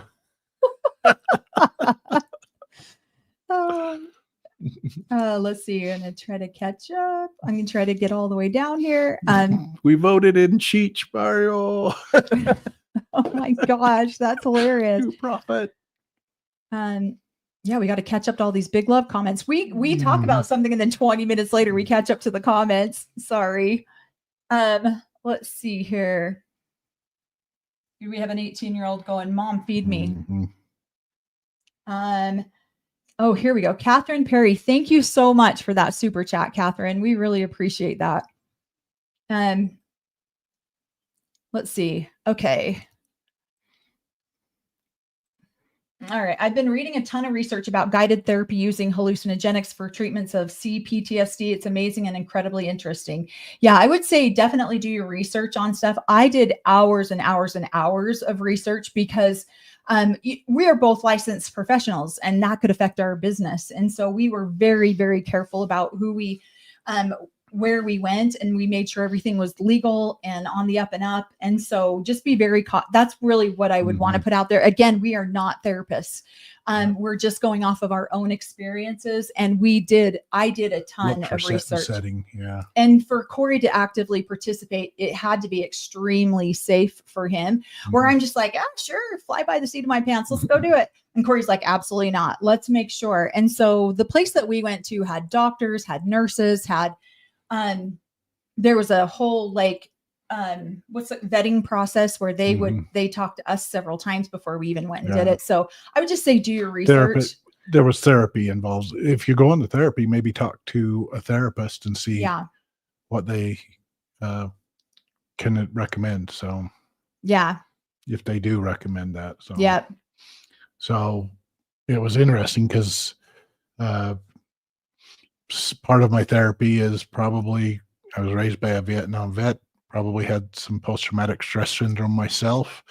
And so I got to go through my process with other military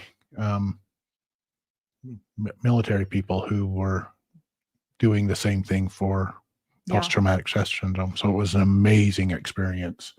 Got to go with people who looked like my dad, and we were all talking about the post-traumatic stress syndrome we were going through. So, and because it was such a spiritual experience for us and very sacred for both of us, that's why we don't go into too much detail on it on a live. That's why we want to respect the sacredness that it was for us. Well, and we'll talk about it in a video. And it's not even all that too. It's such a personal experience. It's kind of what I was going through. I heard a lot of people talking about their experience. And so I'm like, oh, that's probably what's going to happen. And then when I went and had my own experience, I'm like, oh, that is so personal, that so many connections of who I was personally.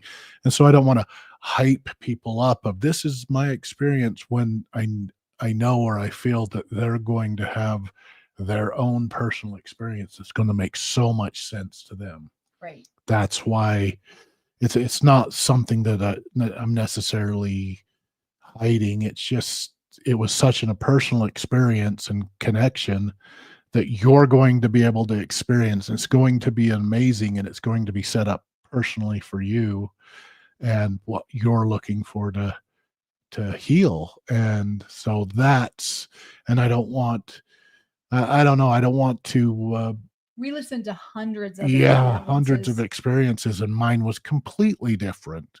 So it's completely different than the majority of the ones I heard. So yours is going to be completely different and tailored exactly for you and exactly what you need. So to heal. Yep. So it's, I don't have the secret combinations and handshakes of it. It's just tailored for you. It's not like I'm trying to keep anything from anybody. If it's something that you're looking for, look for it, find it, and talk to people you know and trust in your life, and it'll present itself, and that healing experience is going to be specially tailored for you. So it's awesome. Yep. And I think we'll probably wrap up on this comment. A look people. Yeah, a look people are going to, I think she meant to say a lot of people are going to be in for a big surprise when they get to eternity. I'll choose to keep praying for them anyways. And we agree. We've been judged by so many people for A, speaking out, for B, leaving the cult, for doing all, for all of the different things. We've been very much judged, and we just pray for them anyways. And if you guys have ever watched The Good Place, I had that aha growing up in Polygamy, growing up in Pinesdale, where I'm looking around, I'm like, wait a minute, we're not in the good place. And I was waiting for you knew it. So it's that aha that, wait a minute, we're being told we're in the good place, and this doesn't feel like the good place to me. So you get to create your own good place. The Good Place. I love that show. Yeah. So it's such a great show. But thank you guys so much for joining us for this spontaneous live, since Cory was trying to figure out I started this new program, and had a 10-second, 20-second, oops. When he came in the office, we were dying laughing, because I'm like working away, trying so hard to get done for the day, and he comes in, I think I just did this. So I just started a live, and a lot of people are talking to me, but we better go in, and I stopped it, but let's go in and talk to them. Right. Oh yeah. Right. It was fun. So thank you guys so much. And if you guys want to share our channel, we appreciate all the love and support. We really appreciate everyone who gave us the super chats tonight. Thank you so much. We really appreciate that. And then, yes, we will be finishing off season 3 this week. We are making it that's our goal. What, the goal is to finish it this week. And then I'm excited for the next episode, apparently. So, are we? What's the next episode? You said it was. No, like in 3 episodes. I think it's the end of the season where she offers surrogacy, and I'm just like, well, I'll bring the snark. Yeah. So So thank you guys all so much. Again, thank you all you Reddit lovers who boosted my husband's ego, and now thanks for the hate. I loved it. So we appreciate it. You guys all have a great night. Do your healing. Do your healing work if you can. And we watch for our lives. We will start doing lives more regularly now that Mom is healed and moved on back home. So you'll start seeing our lives a lot more. So bring your polygamy questions to us, and we'll answer them all. Yep. So, okay. Thanks, have a great night. See ya.